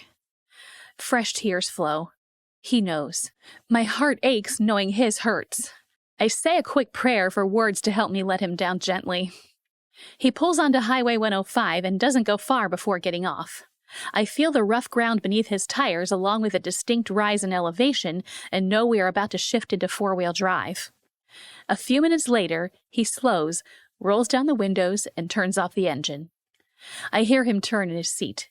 He doesn't say a word, allowing me to speak first. His finger pushes my hair behind my ear, the motion so gentle I barely feel his touch. I turn to him. Scott? His name catches in my throat. Before I can go on, Scott takes back the conversation. I love you. I've loved you from the first time you knocked some sense into this dull head of mine. I hear him settle back into his seat. I'd hoped that one day you'd see me as more than just a friend. He is quiet, and I wonder if he is crying. Scott, I love you too. I struggle to get the words out and repeat my petition of the Lord to help me. I know. It's okay. What changed, Evie? His voice changes to genuine confusion. Stammering, I search for words. Did you meet someone? His question catches me off guard. Did I? Is that what this is? Has Cam opened my eyes to the possibility of someone else other than Scott caring for me? What if Cam, this guy I've met once, well, technically twice, was just being nice? Even so, he did treat me kindly. It doesn't mean he has romantic notions toward me. I see, he says when I don't answer because my mind is a whirlwind of thoughts full of debris. No, I take a deep breath. Scott, I had no idea you liked me more than friends. I guess I knew. I just didn't want our friendship to end, so I didn't accept it. Does that make sense? I hear him clear his throat before taking a deep breath. He bared his soul to me, and I'm making a mess of things. Scott's chuckle at my surprise makes me smile. I'm such a dolt. How did I not know? Maybe you missed all the visible cues. Now we both laugh. I try to punch him, but he is faster this time, and my fist connects with the seat back. We're quiet for a few moments. Scott, are you okay? I'm so sorry. A piece of my heart is breaking off. I will be. Now let's head to Mom and Dad's for pot roast, then play a game. Maybe hide and seek. You can be it. I hear the car start and know where his arm is now. This time I don't miss it. The good thing about my schedule is I only work Wednesday through Friday evenings. The bad thing about my schedule is I only work Wednesday through Friday evenings. That means filling the other days of the week can be challenging. My eyes open Monday morning to the chirping of birds, but I do not feel their joy. Sunday dinner had not only been awkward, but the ordinarily lighthearted banter with Scott felt stilted. I apologized, letting Lila know I had a headache, and Scott took me home right after dessert. I lay under my IKEA goose down duvet and replay every moment in my mind. The ride home is quiet. When Scott walks me to my front door, he pauses, and I remember him doing the same the last time he brought me home. How could I have missed so many signals? His hands lightly touch my shoulders, slowly moving up my neck. A slow panic starts, and I can't decide if I want him to kiss me to see if there's any spark at all, or if I don't want to know. I feel his lips softly caress the top of my forehead before his connects with mine. His breath is like my own, unsteady. We'll always be best of friends, right, Princess? I'm sure he means well calling me that. He's never called me that before, and it feels awkward and forced, as if he wishes he could call me something more. I don't want to lose you. There's genuine concern in his voice. My arms wrap around him with a fierceness I do not know I possess. Every ounce of me tries to melt into him, letting him know we are as one, even as I know we will never be. At least, not as God intended. Yes. I feel my words vibrate against his chest as he hugs me back with the same intensity. We stand there until I realize I am crying. His shirt is damp when he pulls me away. His thumb caresses my cheek, and I lean into the touch. I do love him, but I'm not in love with him. My hand covers his as it cradles my cheek. I kiss his palm before letting go. It is the most intimate we have ever been, and I will cherish it always. I place my warm hands on my damp cheeks. There's no going back, no changing my mind. I should call Ginger, but my wounded heart needs time. And I still need to work through the issue with my mom in light of Sunday's sermon. As if she read my mind, my phone rings with Ginger's familiar text ringtone. Sent from iPhone. Ginger. Driving down this weekend. Don't tell me no. Ginger. Pick you up from work Friday night. I laugh. How am I so blessed and cursed to have two best friends who know me better than I know myself? Sent from iPhone. Everly. RSVPing no to the ball at the castle just for you. Who needs a prince anyway? I am about to say send, then tell my phone to delete, and I dictate a different text. Send from iPhone. Everly. You're the best. I talked with Scott. I'll share deets over pizza on Friday. Everly. You're buying. I send this one. I'm too raw to mull over the mom issue, so head outside to rake leaves. The sun is shining, and the warmth feels like God smiling down on me. The words from the sermon won't let me go. Your mother may have birthed you, but God formed you. I let them ruminate as I gather what I need to rake the newly fallen leaves.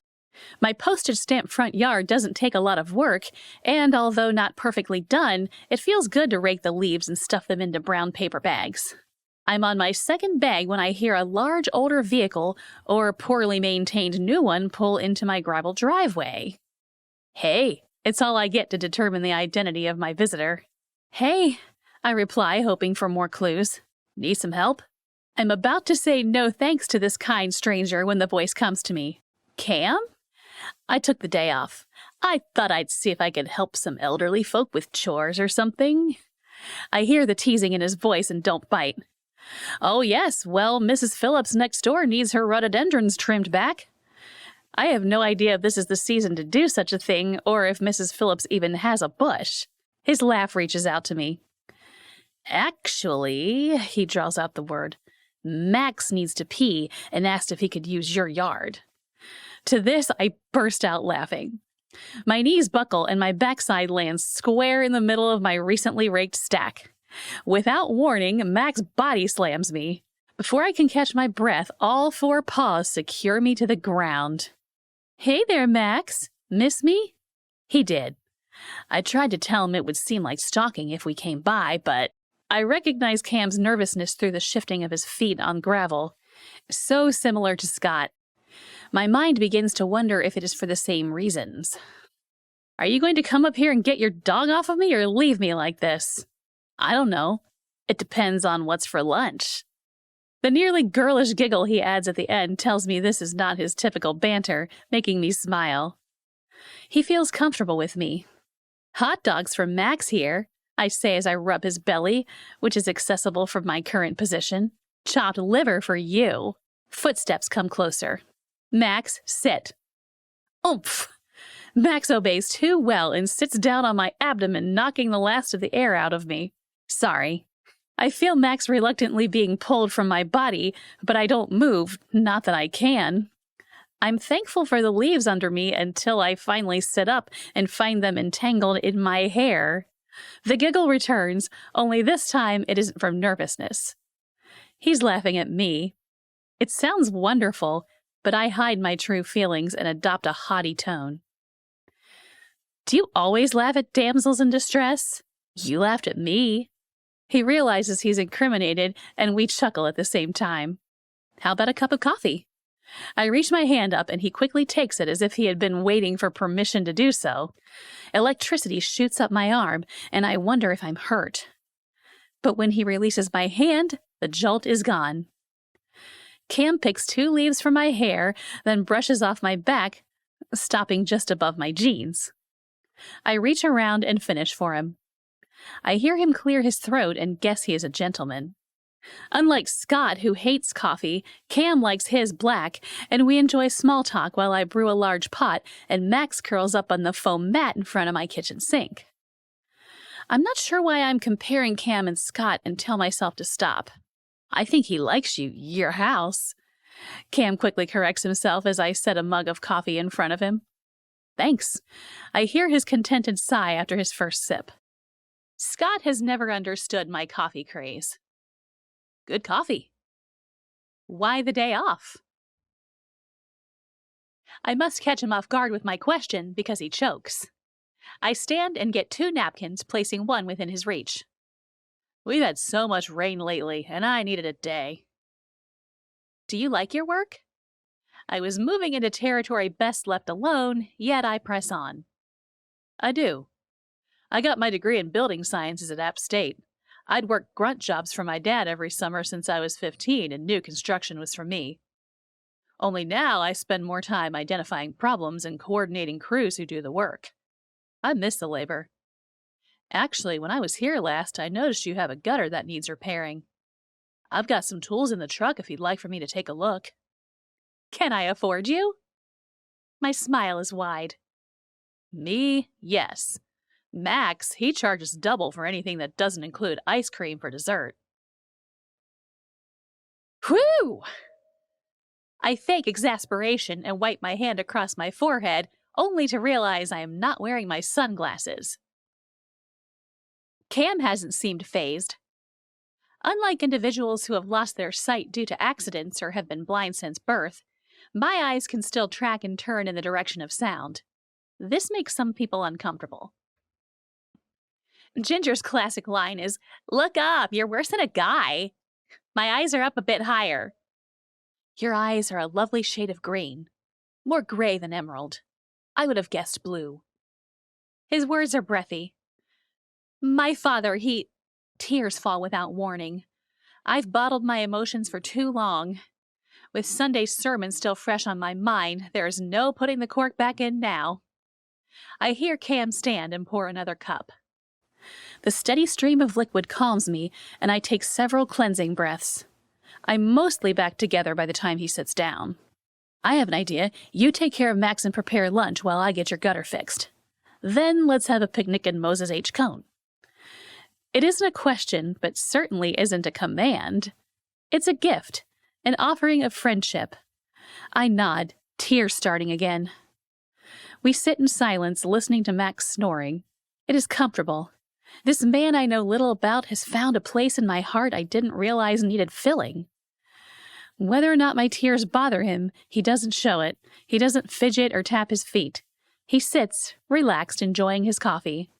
When he heads outside, I drop to my knees on the floor and place my wet cheeks on Max's soft fur. Like Max, I curl up in a ball. He just lays there and lets me use him as a pillow. When my tears stop, I pet his head and stand. As I make chicken salad, I consider how much of my life I should share with Cam. Max gently takes the chicken skin I offer to him, licking my fingers clean after he chews once, then swallows. As I wash my hands and seal the container, I hear Cam descending the metal ladder, then hear his footsteps on the porch. All done.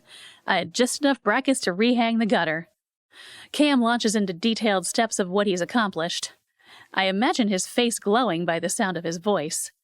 It's clear he loves working with his hands. So you shouldn't have any more issues. I would see if you can get that one tree trimmed up. A good arborist will know what to do. I've got a yard guy who comes once a month. I'll ask him if he knows of someone. Thanks. I pat the backpack filled with food. Lunch is ready, are you? Let me wash my hands and I will be. Just the comfort level of him washing his hands in my sink amazes me. It's like we've been friends for years. I hear him tear off a paper towel. Trash? Under the sink. I hear him open the left door, then the right, but I don't hear him pull out the sliding trash can. Evie, you've got water under here. I hear him kneel. Hand me another paper towel. I'm not sure of his exact location now that he's on the floor, so I slide out my feet to keep from stepping on him. Ow! The word comes out kind of sing-song and makes me laugh enough that my sorry doesn't sound genuine. No worries, just a kneecap. I've got two. I hand him the paper towel and bend over as I am also peering into the same small space. Turn on the water, will you? I turn it on and hear him feeling around. Now the garbage disposal. The whir of the disposal makes Max jump. Okay, off. Is it serious? My question is genuine. Working part-time supplements my disability check, but it still isn't enough to cover anything significant. I'm still wondering how much the brackets for the gutters are going to cost me. I pull my fingernail out of my mouth, knowing it gives away my nervousness. The damp paper towels land in the trash can with a thwop before Cam shuts the doors. My guess is it just needs new plumbing tape, so don't use your garbage disposal until it's fixed. How about we enjoy the rest of the day and deal with it later this afternoon? How much is this going to cost me? That depends on my assistant Max here. He sets the number of toppings required. It takes me a few moments to realize he is talking about pizza. Deal. I stick out my hand and he takes it in his. This time, the electricity feels like a hot cup of coffee on a winter day, and I don't want to let go. Chapter 8. Cam. I don't recognize myself, and it's a little scary. All morning I've enjoyed friendly banter and given as much as I've received, something I've never been able to do before. My comfort level in Evie's home is reminiscent of summer days with my grandparents. Stress seems to drain from me as we hike. Evie is self-sufficient, although I point out a few things that I think she might miss as we walk. I can't figure out how she knows when to get off the lake loop, but I follow her lead. Max has made it clear he is to stay between us. How do you get around so well? Like, how do you know to turn off onto this path? I may not see, but I can still observe. I don't understand what she means and remain quiet. Sherlock Holmes reference. She changes the subject. You seem to genuinely enjoy the hands-on part of construction, so why are you in management? Light glints off her aviators. Her question is fair, and I choose the short answer. My dad felt it was important for me to learn from the ground up, but after I got my degree, he said it was beneath me. Large rock to your left at 11 o'clock. He wanted me to take over the family business. Thanks. Do you believe that? That manual labor is beneath you? No, I guess not, but I enjoy what I do well enough, and the pay is decent. I've got a 4-year degree, so I feel like I should use it. Besides, most construction companies can't match my salary, and the hours, especially in the summer, can be long. Bicyclist coming up behind us on your left, I mention without breaking the flow of conversation. Thanks. Have you ever thought of owning your own business? I don't answer her question right away, and she seems to be giving me time to formulate my answer. My thoughts wander to summers helping my grandfather, carrying tools, feeling important. Even though I'm daydreaming, I'm aware we've turned right since Max keeps bumping his shoulder into my leg. Whack! Ouch! Tree in the face, I say with the same emotion I've been using all day, only I'm too late this time. I stop and turn to see Evie's hand on her forehead. I pull it away. No blood, you'll live. Her face has this incredulous look before she bursts out into the loudest laugh I've ever heard, followed by a snort to rival Max's snore. I have no idea how long we stand there. She is clutching her stomach, and I'm bent over with my hands on my knees. Max sits and stares. Cam, you do beat all. We have our first inside joke. My heart flutters at Evie's words. I've never had an inside joke with a girl before. It feels good. You realize I'm going to look like the inept guide I am if you tell people I let you walk into a tree. I know it's true, but I find I don't mind the thought. Technically, the tree limb ran into me. It shouldn't have been out so far in the path. She taps her cane and begins moving again. Did you have a specific place in mind for us to eat? I see it clearing a ways off the path if you're willing to trust me to lead you. Before I finish speaking, she's closed her cane and stuck it in her pack. Lead on, Cameron Boyd. My life is in your hands. She reaches for my arm, and I meet her halfway. The warmth makes my lightweight jacket feel like goose down. I can't decide if you're crazy or overly trusting. I hand Max's leash to her and use my free hand to push a low-lying apple tree limb. Bend halfway for 10 paces. She follows my instructions and stands when we are on the other side. We step over fallen logs, maneuver around holes, and skirt tangles of brambles, all with relative ease. Here we are. I relinquish her arm, pull out the blanket from the backpack with food she asked me to carry, and spread it on the ground. Left corner, 2 steps ahead. She takes the 2 steps, then bends down. Max follows her every move and finds a comfortable place beside her, which unfortunately leaves me on the far side. Max's contented sigh lets me know he isn't moving. Hey, we should probably exchange numbers in case... I can't think of a good reason. I just want her number. Yeah, sure. She blurts hers out to me, but doesn't pull out her phone. I quickly add it to my contacts. Do you want to eat now? Her words are thoughtful. I didn't eat breakfast, so her smile warms me. Chicken salad, Pringles, apples, and Little Debbie oatmeal pies are our feast. Do you mind if I pray? Her smile becomes more prominent, and she extends her hand, which I quickly take. Lord, thank you for this food, for the opportunity to be together with you in nature, and for my new friend. Amen. When I look up, Evie's bowed head surprises me. She doesn't release my hand for several moments. She squeezes it lightly before letting go and opening her eyes. I wonder if she has prayed silently. Are you a Christ follower, Evie? My question is bold. She turns toward me. Her sunglasses now perched on her head. I see her gray-green eyes sparkling in the sun. I am, and I love your word choice. It's too easy to claim to be a Christian these days.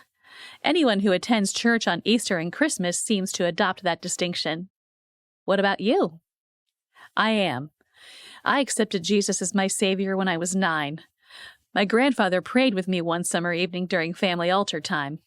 I glance her way, and she is slowly chewing, but giving me her full attention. Family altar was my favorite time of the day. Just before the sun went down, Grandpa, Grandma, and I would kneel in front of our chairs in the living room and talk to God. I always prayed first and would ask God to bless Mom and Dad, the usual kid prayer. Then Grandma would pray for every person she knew by name. I learned who had rheumatism, wayward children, and drinking husbands. She chokes on a chip and takes a drink from her water bottle. When Grandpa prayed, it was as if God were sitting there with us. I peeked a few times just to check. She laughs. This one night, he was silent except for the "Yes, Lord," he muttered over and over. When he finally started praying, it wasn't in his booming voice, but an almost whisper. He told God all about me, how I was a good boy, but one who needed God. I was crying by the time he'd finished praying. I told Grandpa I wanted to be everything he said I was, but I knew I wasn't. He smiled at me and told me how God can use people who are willing to admit they don't measure up. I prayed that night, told God every bad thing I had ever done, and asked him to forgive me. I'll never forget that feeling. Evie has finished her sandwich, and despite the fact that I am hungry, I haven't touched mine. Memories fill me, satisfying me deep in my soul. I look over the valley below us and marvel that the God who made all of this loved me enough to die for my sins. Max gets up and moves closer to Evie. He places his head in her lap. I follow the movement and realize she is silently crying. She leans into Max, bending at the waist until she buries her face in his fur. I've never seen him like this, and once again feel a pang of jealousy. When she starts to sniffle, I hand her a napkin. Thanks. She blows her nose, which echoes across the valley. Max is impressed. His ears go up as he follows the sound. I haven't cried this much since, I just haven't cried this much, period. Want to talk about it? She turns to me. Her red-rimmed eyes aren't looking directly at me, yet even so, they are beautiful and bore a hole into my soul. If you are willing to listen, I'd like to, but it may be jumbled. Scott sometimes tells me, just land the plane, Evie. You'll run out of gas if you keep circling the airport. Scott? My best friend and coworker. She sighs and drops her eyes to her lap. But that's a story for another time. Are you sure you want to hear this? Yes. Plain and simple, I'd listen to her tell me how mold grows. Where to start? I guess I'll share my heart change story first. I was 15 and angry. My mother got engaged and set her wedding date for July 15th, my 16th birthday. Her words were, "Who would you invite anyway, Evie? It's not like anyone would come." She must have heard me gasp. Yeah, nice, right? I was furious and determined I would not attend this wedding. My girlfriend Ginger had invited me to her church's summer camp, but I'd refused, using my birthday as my excuse. So when I saw her the next day, I asked for an application. I paid for it with my babysitting money. My mom signed the form without asking a single question. I watch as Evie picks at the grass just off the edge of the blanket before turning back my way to continue. The theme of the week was lordship of one's life and how we needed to learn that dependence is better than independence from the Lord. She takes a sip from her water bottle as I finish my last bite of the sandwich. Dependence was foreign to me. My mother had ignored me from the moment I could walk. I learned how to pack my school lunch, make my meals when she was away, do laundry, stuff like that, way before any of my peers. Then when my sight got worse, I embraced independence. I didn't want anyone helping me. I was going to do it on my own. But that all changed at camp. I decided to let Christ be my guide, and I've never looked back. I tear open a Little Debbie and pass it her before opening my own. We sit quietly. I can tell she isn't finished, and I give her space. Cam, do you have a sister? A sister? No, why? You're an excellent listener. She pops the last bite into her mouth and squishes the white filling out between the small gap of her front teeth. That is disgusting, I laugh. I know, right? She stretches out her legs and lies down, her head on Max. I leaned back, but turned to face her, not wanting her out of my line of sight. My mom, I watch her take a deep breath and let it out slowly. My mom is dying. She has breast cancer and has refused treatment. It has moved to other parts of her body, making it difficult for her to take care of herself all the time. She lives at Autumn Care Assisted Living. She lifts her hand, and I know not to speak. I'm not close to my mom, but she's still my mom. At church on Sunday, the pastor reminded me that my mom isn't perfect. She may have birthed me, but God formed me. There is so much in that statement. If I accept that as truth, I need to forgive my mom for, well, everything. I also need to accept that God made me the way I am for a reason. We are both silent for several minutes. Telling her I was in the same church service is probably not a good idea, so I let it slide. Yet I mull over the consequences of not telling her. In the distance, I hear what I'm sure is the clopping of horses' hooves. Are there horses here? I sit up and try to peer through the trees. Evie wipes her eyes before sitting up as well. Do you ride? I haven't. I'm a little intimidated. The sound that comes out of her mouth is not ladylike and immediately puts a smile on my face. Cam, are you afraid of horses? Not afraid. I've just never had the opportunity to get close enough to one to make an acquaintance. We will be rectifying that little issue. She twirls her finger in the air as if that seals the deal. Let's head back. We've got a sink to fix. I interrupted your story, sorry. I watch as she cocks her head to match Max's. You know, I think I know what I need to do. Thanks for listening. I find that when people talk through their problems, they often find they've known the answer all along. This time she is the one offering me the hand up. I accept it. She's stronger than she looks. She gives a swift pull, and I plow into her, wrapping my arm around her back so we both don't fall. Evie doesn't back away, and I find myself very close to those beautiful eyes and lips. Train the face, I blurt out before taking a giant step back. Laughter looks good on her. We chat comfortably as we drive to her house. I see it the moment we turn on her street. The black 4Runner from church is in her driveway. Chapter 9. Everly. Evie? Are you expecting company? My heart sinks a little at Cam's question. No, why? There's a black SUV in your driveway. Scott? What is he doing here? Gravel lets me know we've arrived. I grab my pack at my feet and hop out of the truck. Misjudging the distance to the ground, I stumble.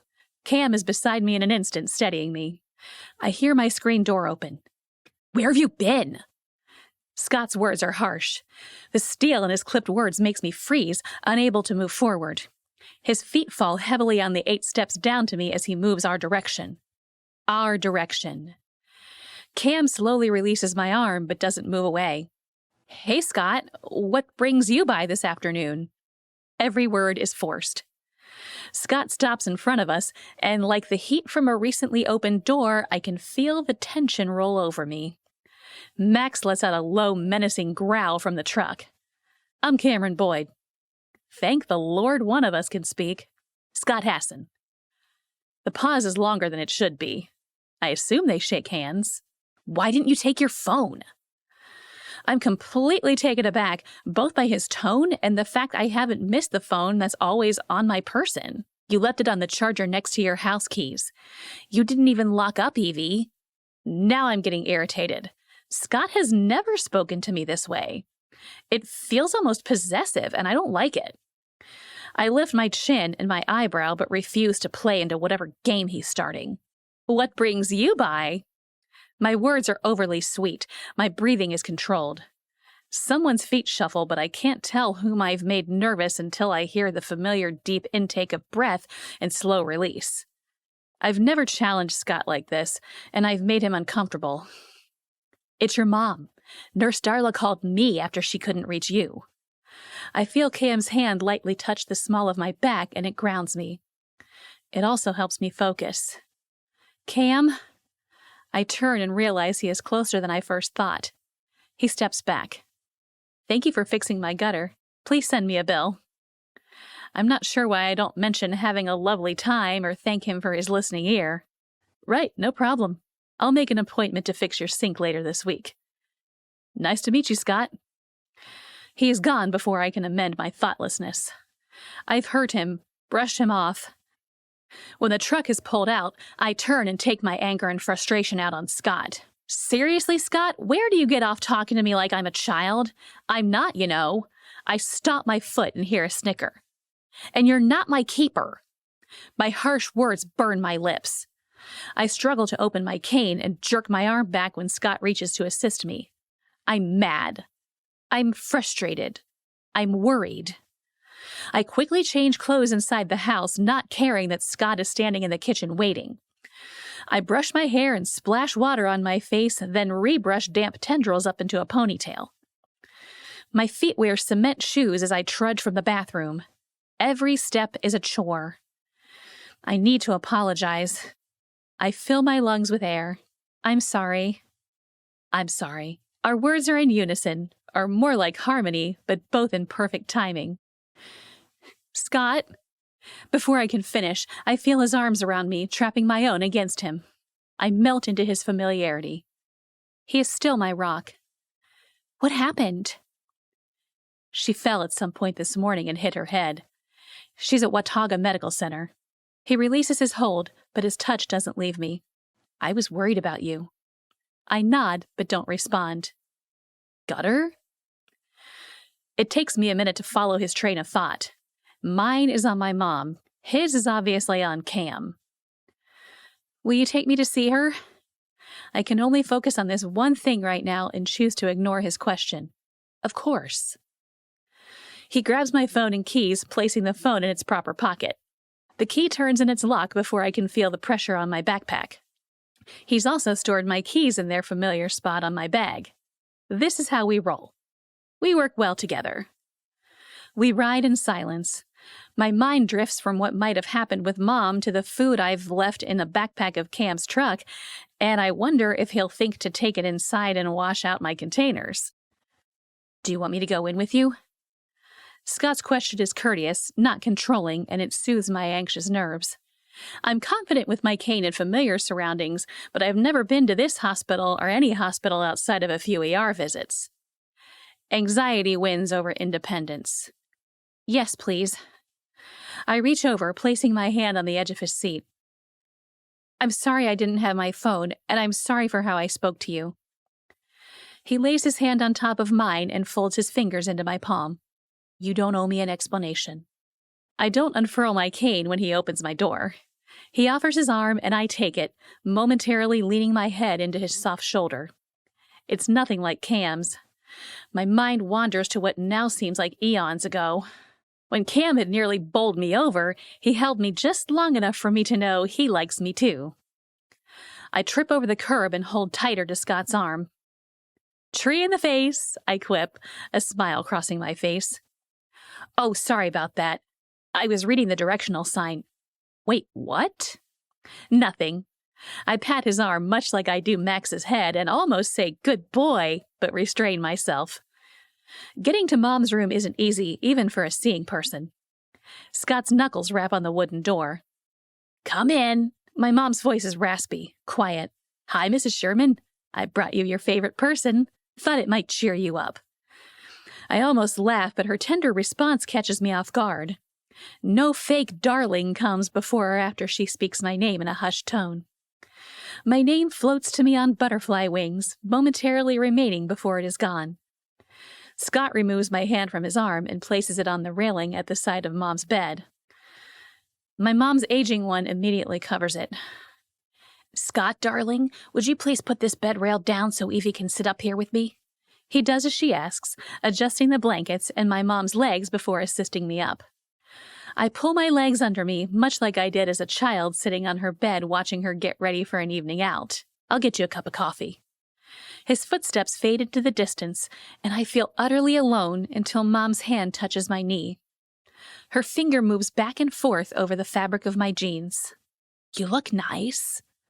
It's the first compliment she's given me in a long time, and I struggle to believe her. What happened? My question is curt with a hint of concern. I'm not certain. I was getting dressed and I woke up and here I am. Air moves in front of me and I guess she has gestured to the room. We sit, silent, her finger breaking down the blue fibers.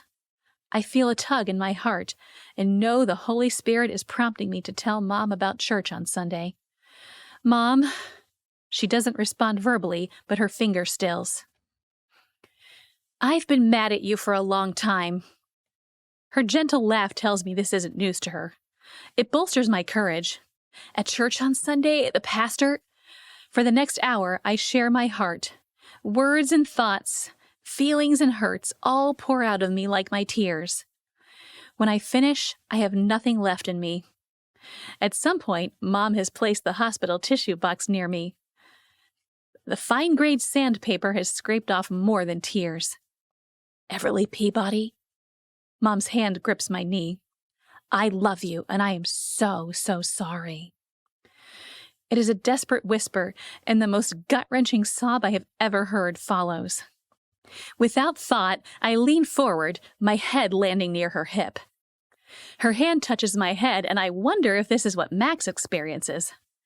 It is comforting and uncomfortable at the same time.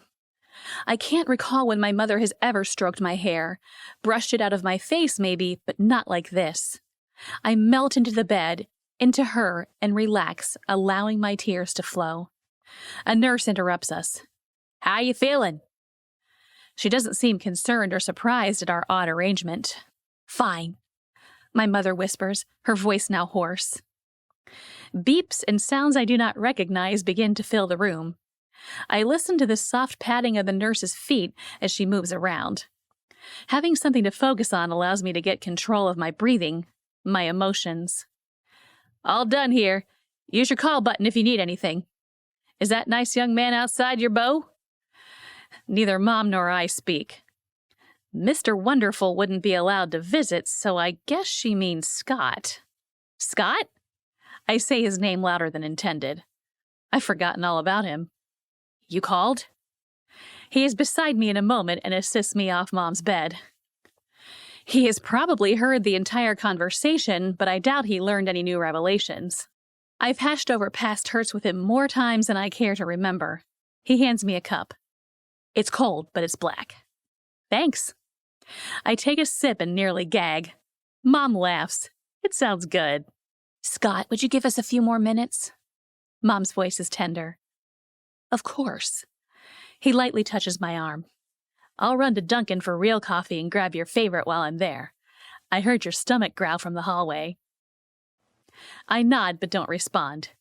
Wood scrapes the floor as Scott moves a chair over for me so I can sit. Thanks, is all I can manage. When I'm settled and Scott is gone, I hear my mother adjust herself in the bed. I'd like to talk about this if you're willing. Mom's words are laced with something akin to fear. This is hard for her. I swallow and heed the Spirit's nudging. I choose to show grace. Yes. My answer is affirmative. My tone invites her to continue. I'm so sorry, Evie. I hear sandpaper take another layer of cardboard off the edge of the box. I thought I was doing the right thing by making you independent. I guess I just went about it the wrong way. I breathe deeply through my nose, keeping my lips tightly closed, since my brain is screaming, "Ya think?" I feel the familiar nudge of the Holy Spirit reminding me to be gracious. Your father was blind. I hear her words, but it is as if they are coming from the far end of a tunnel. She's never spoken of him. His name was Frank, and he was my first love. He was already blind when I met him. She gently blows her nose, and it sounds as if the effort has tired her. I was 17, hated my life, and was ready for adventure. He was 20, ran the sound system for a band that offered me an opportunity I couldn't refuse. I traveled with his group for a year, doing odd jobs to earn my keep until... She pauses just long enough to let me know this is difficult for her. Until I found out I was pregnant with you. It feels like too much to take in, but I crave more. I intentionally didn't get on the bus after the next gig. He probably didn't realize I was missing until the following morning. Her next words are so quiet I almost miss them. I did it for you, Evie. I had to get you away from the drinking, The drugs. It was no place to raise a child. I wonder if she's fallen asleep. Her breathing has slowed, and she is still. I'm about to stand and locate a restroom when I hear her begin again. I tried to figure out how to make enough money to support us, but I had no one to watch you. The little I'd saved while waitressing before you were born only lasted a short time. So I did what I had to do. I got married. It's as if scales are being lifted from my eyes. I'm seeing for the first time why my mom made certain choices. Bill, he was a good man. He hadn't wanted children, but was good to us.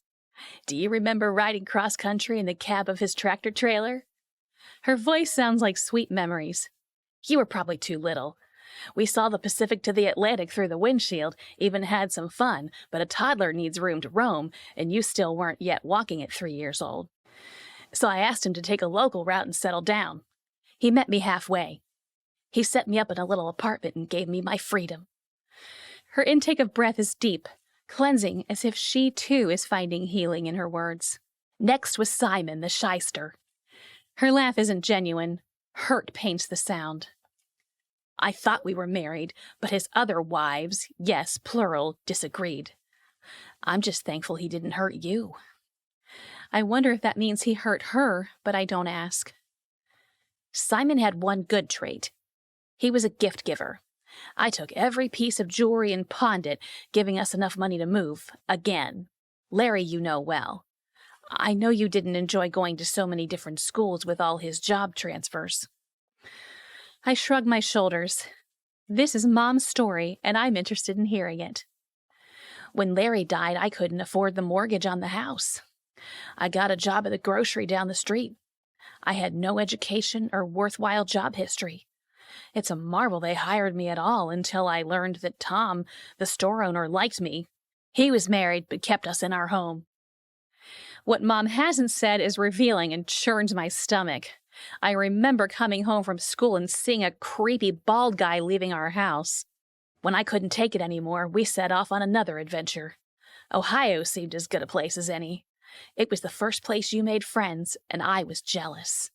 My mouth opens to say something, anything, but nothing comes out. Evie, could you get some water for me, please?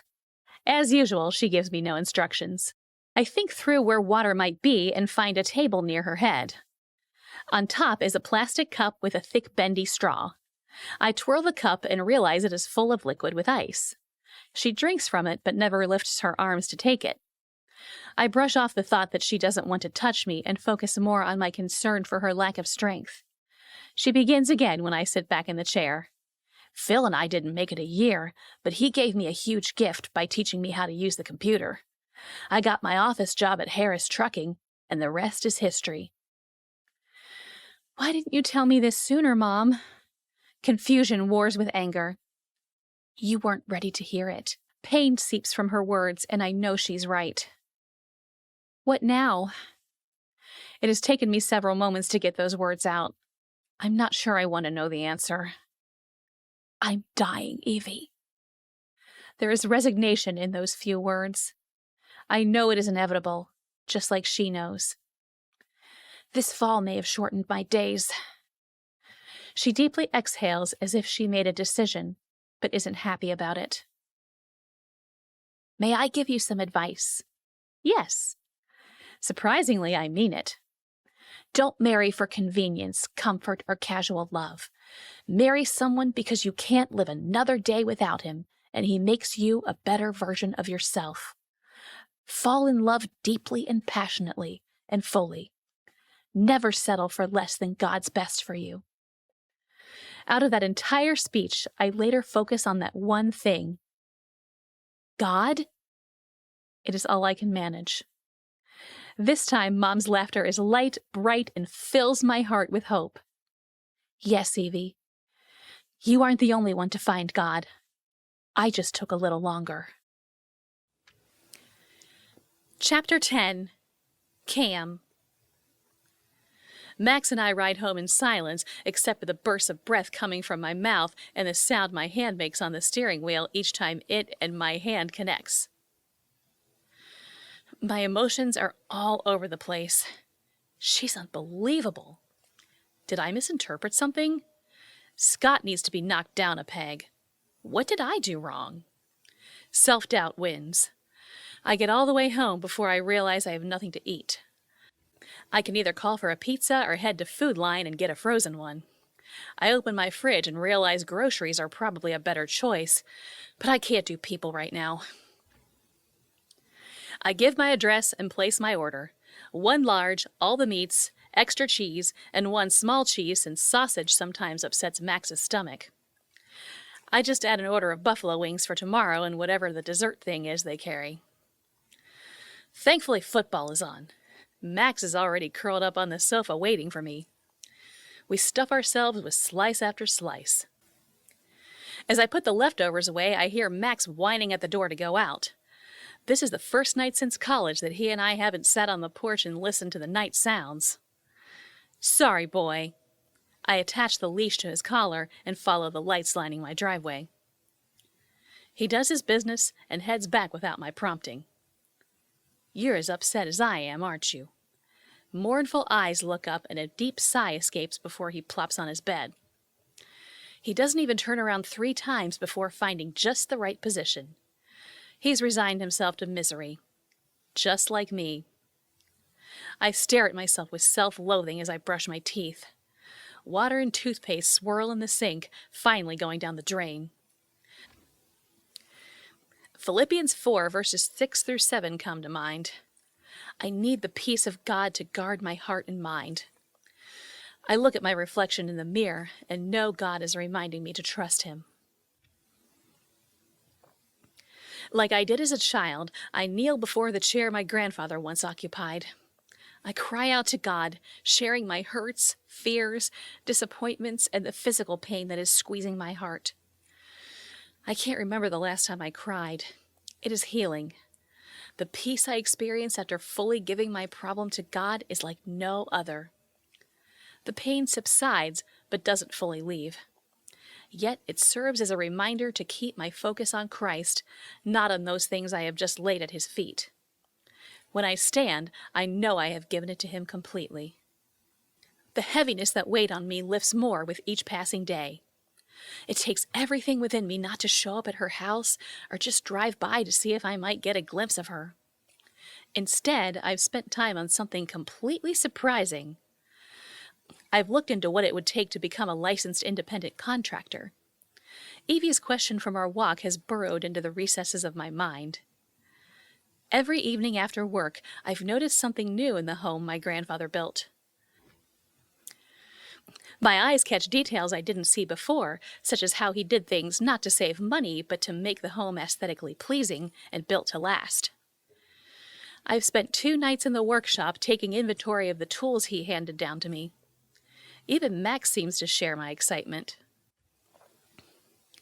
He sits beside me on the deck watching YouTube videos on my phone with me after the stars come out. I need a catchy business name and mull over several.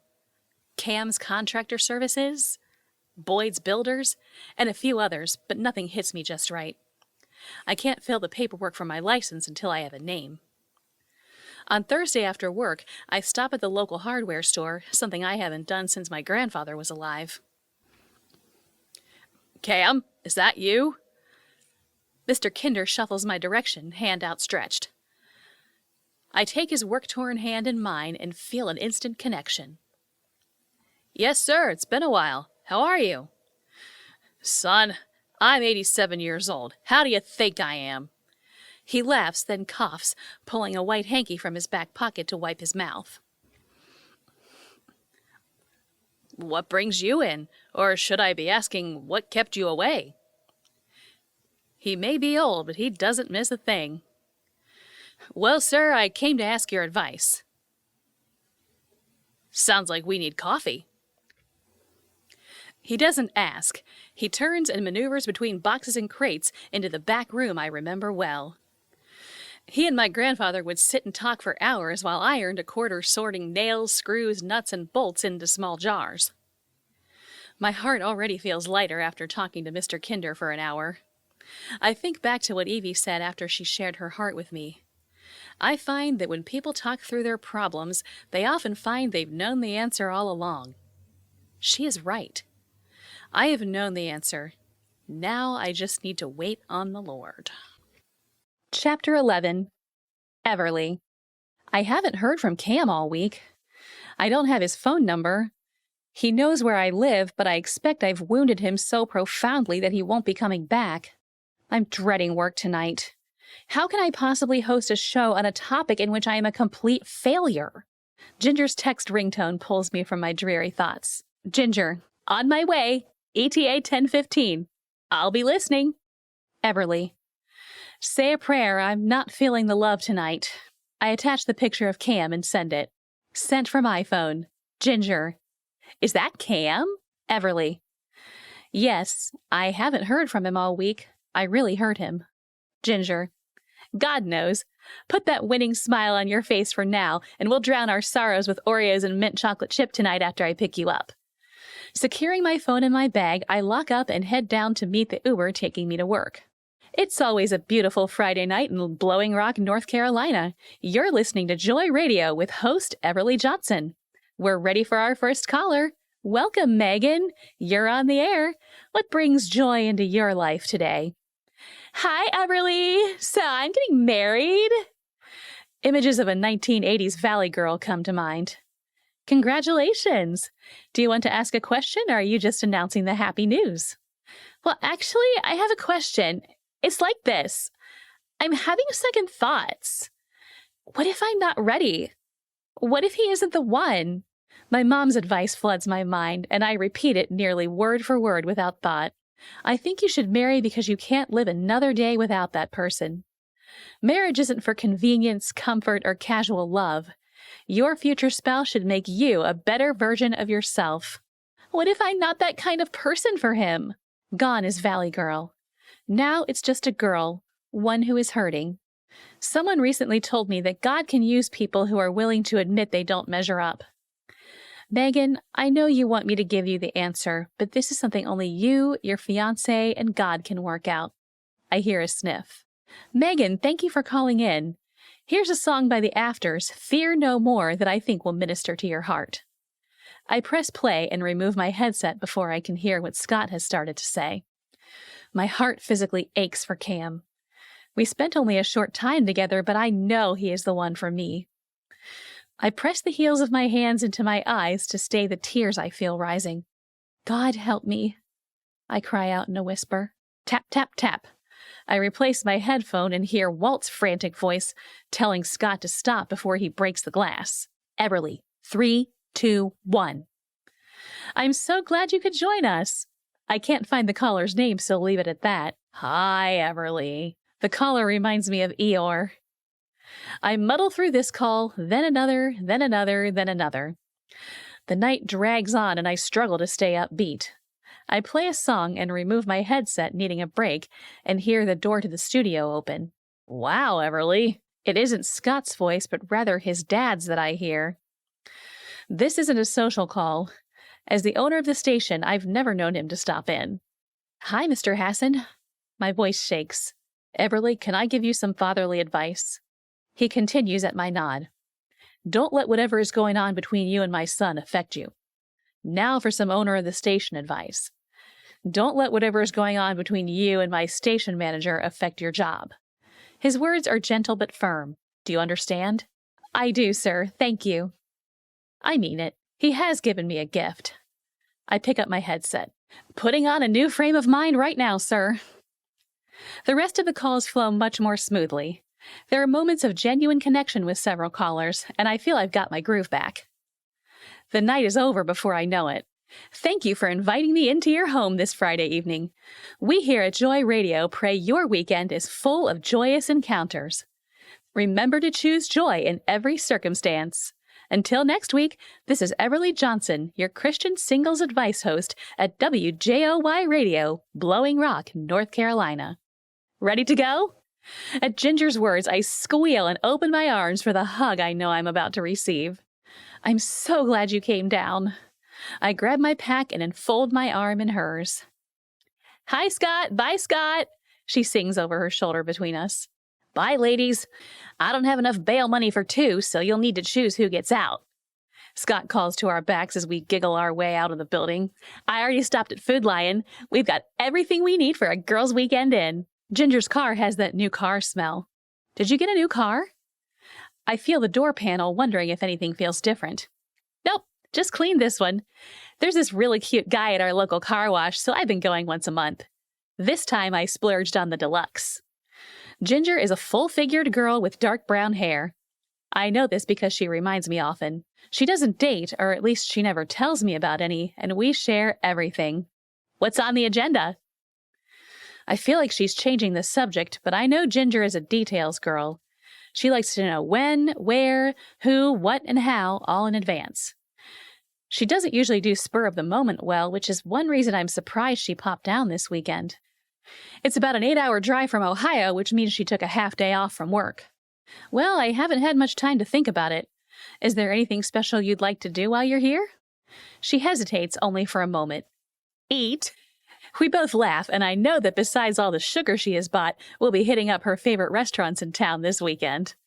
If I have to eat another Oreo, I might gag.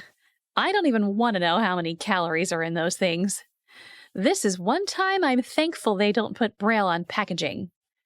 I put on my dress for church and have to hook the wide belt one hole bigger than usual. Not cool. We stayed up way too late and ate far too much.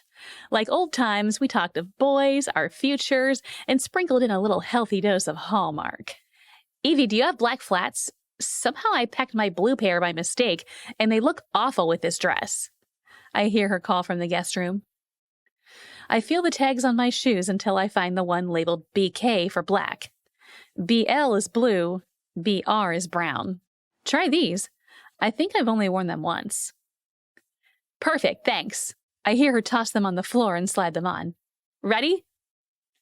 I take a final sip of coffee and raise our mugs before heading out to her car. We arrive early, yet still sit near the back to people watch, one of her favorite pastimes. She describes outlandish hairstyles, flashy outfits, and audacious jewelry. We giggle, and I realize paying attention to the sermon will be like college days during chapel. I'm just thankful we won't receive demerits for our actions. Oh my gosh, Evie, it's him! Her words, meant to be a whisper, are super loud. The person beside me gives an exaggerated sigh. Who? I whisper back much more quietly. He is way cuter than his picture. Who? I ask a little more forcefully. Cam. Cam? I'm trying to put the pieces together. Where did she see a picture, and what is he doing here? Yes, silly. You texted his picture to me Friday, remember? I nod. You didn't tell me he attended church here. Hello, ladies. Scott leans over the back row between us. No jail time? We still have opportunities. I'm staying another day. Ginger's voice holds a hint of flirtatiousness. Is that so? Would you ladies care for a picnic lunch at Bass Lake? I'll stop and get barbecue. Ginger has turned in her seat so far she's practically on top of me. Her leg is bouncing, and I know what that means. She's struggling with changing plans we've already made, but desperately wants to go. It's up to you, Ginger. You know I'm always game for anything, especially if Scott's buying. She squirms, and I hear a tiny sound coming from her as she's gearing up to say something, but it won't come out. Yes! Her answer comes out in a whoosh. Scott laughs. Alrighty then. I'll meet you guys near the first bench around noon. We'll bring dessert, I offer. I don't want those Oreos in my house after she's gone. The music starts and Ginger turns in her seat. I can't believe I just did that. Ginger's words are breathy. I'm glad you did. We'll have a good time. It dawns on me that I'm entirely comfortable with this situation, and I smile, knowing Scott and I can still be friends. Ginger has forgotten about Cam, but I haven't. It takes effort to focus on the worship song. Ginger, seriously, it's a picnic. Exasperation coats my words, and I feel my jaw clench. She's changed clothes 3 times. I've thrown on yoga pants, a t-shirt, and a hoodie. How do I look? She asks again. Perfect. Let's go. You're no fun. She giggles, but there is a hint of hurt in her words. Ginger, you could wear sackcloth and look good, so I know I'm telling you the truth. Whatever you finally decided to wear is perfect.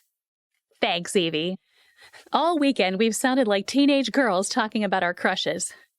I have no idea if Scott likes Ginger or not, and I certainly don't want to see either of my friends get hurt, but I'll do whatever it takes to make sure this is a memorable day for Ginger. The parking spaces are all full. I'm going to need to be creative. Oh, wait, someone's pulling out. We park and walk down the steps where Ginger spots Scott. He's waving! Ginger's words hold excitement and possibility. Wondered if you guys had gotten lost. Scott has a smile in his tone. You know me, couldn't figure out what to wear. I joke as I pull my hoodie over my ponytail. Scott laughs, knowing full well I could go on vacation for a week with only my backpack. Clothes have never mattered to me.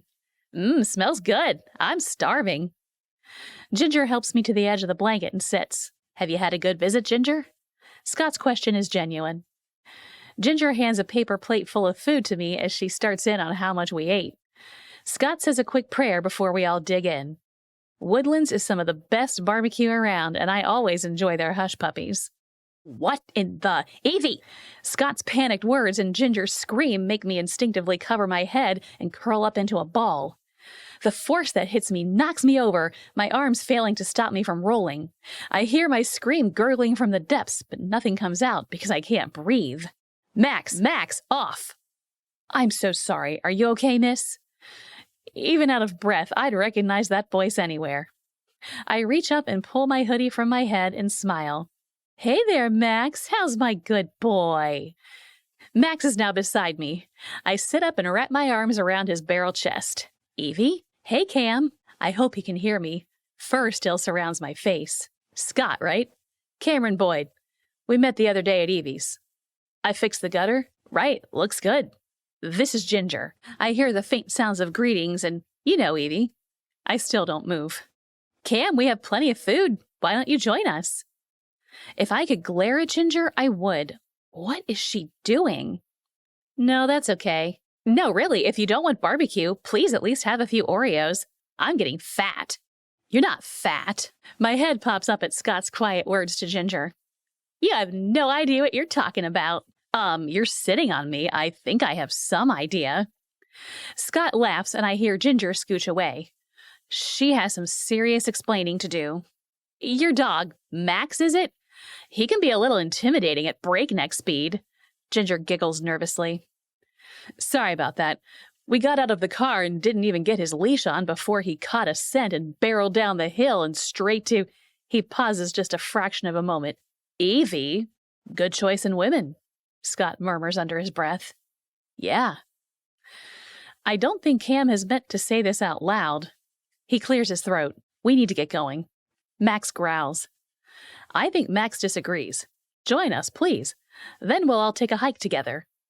Scott surprises me with his sincere offer. Cam entertains us with Max stories while Max licks our plates clean before we pack up and throw away our trash. Max stays by my side, causing Cam to walk with me. Ginger and Scott are having a conversation behind us and seem to be doing just fine on their own. I want to apologize for my behavior on Monday. It was wrong of me to brush you off so casually, and I feel horrible. I turn to him, hoping he sees the sincerity in my face. You are a mystery to me, Evie. His quiet words give me no indication if he has forgiven me or not. What's with those two?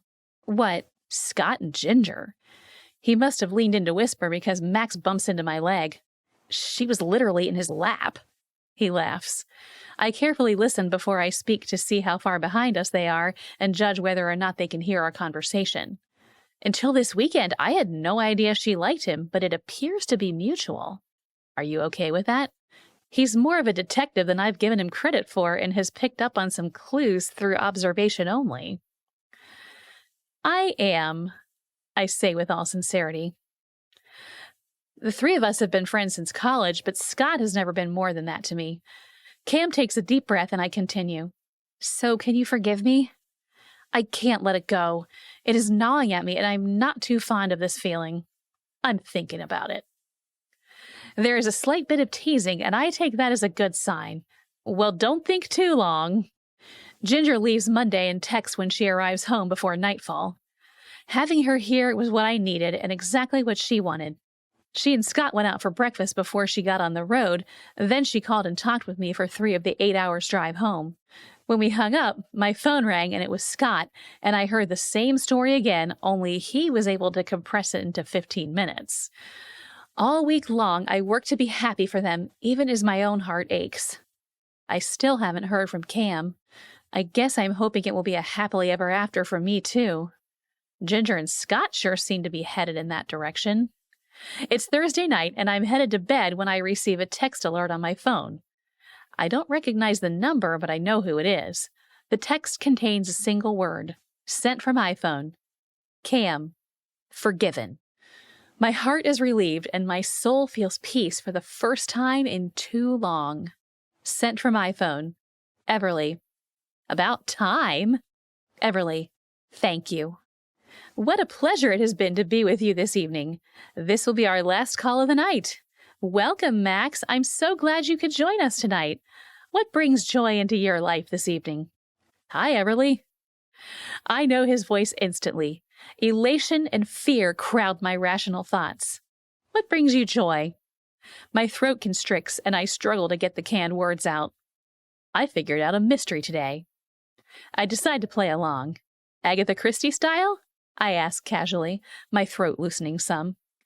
More Sherlock Holmes elementary deductions. Ah, you see, but you do not observe kind of deductions. And how does solving this mystery bring you joy? Because it opened my eyes to the only thing that really matters in life. Sort of like a tree in the face kind of moment. I laugh and cover my mouth with my hand. I've met this girl, this ray of sunshine. My heart melts at the endearment. Is there anything special you'd like to share about her? She's amazing. She's hardworking and caring. She makes me laugh over ridiculous things. She's a great listener, makes a mean chicken salad sandwich, and is adventurous. Oh, and she likes my dog. She sounds... He interrupts me. Perfect. Absolutely perfect. Well, Max, it sounds like you found a real gem. We're almost out of time, but is there anything you'd like to say to Miss Perfect on the air? I love you, Evie. I can't breathe. Scott is frantically tapping in my headphones. Thankfully, my practiced words flow from memory. Thank you for inviting me into your home this Friday evening. We here at Joy Radio pray your weekend is full of joyous encounters. Remember to choose joy in every circumstance. Until next week, this is Everly Johnson, your Christian Singles Advice host at WJOY Radio, Blowing Rock, North Carolina. My headphones are off, my head buried in my hands. He loves me. The studio door opens. A deep sigh originates from my left before something heavy presses down on my knee. Warm fur pushes against my hands. Max? Both paws are on my shoulders, causing my chair to topple with the weight. Off. My command is gentle, but he immediately obeys. I've never been able to get him to obey that one. Cam takes my hand and gently pulls me to him. My heart is keeping rhythm with the beat of the song playing overhead. How? My breath catches in my throat as he pulls my hand to his mouth and kisses my fingers before releasing it and placing his hand on my tear-stained face. I feel his warm breath on my cool cheeks as he kisses each one before his lips gently brush my lips. I can't tell if the moan is from me or Max. It's my first real kiss, and it is heavenly. Mom's words rush in. Evie, fall in love deeply, passionately, and fully, and never settle for less than God's best for you. For the first time in my life, I know my mom is right. This has been Dial E for Endearment by Heidi Gray McGill, narrated by Annie Donnellan. We pray you've loved Evie and Cam's story. Before you leave, subscribe to Heidi Gray McGill on YouTube and hit the bell icon so you'll be the first to know when new free content is available for your listening pleasure.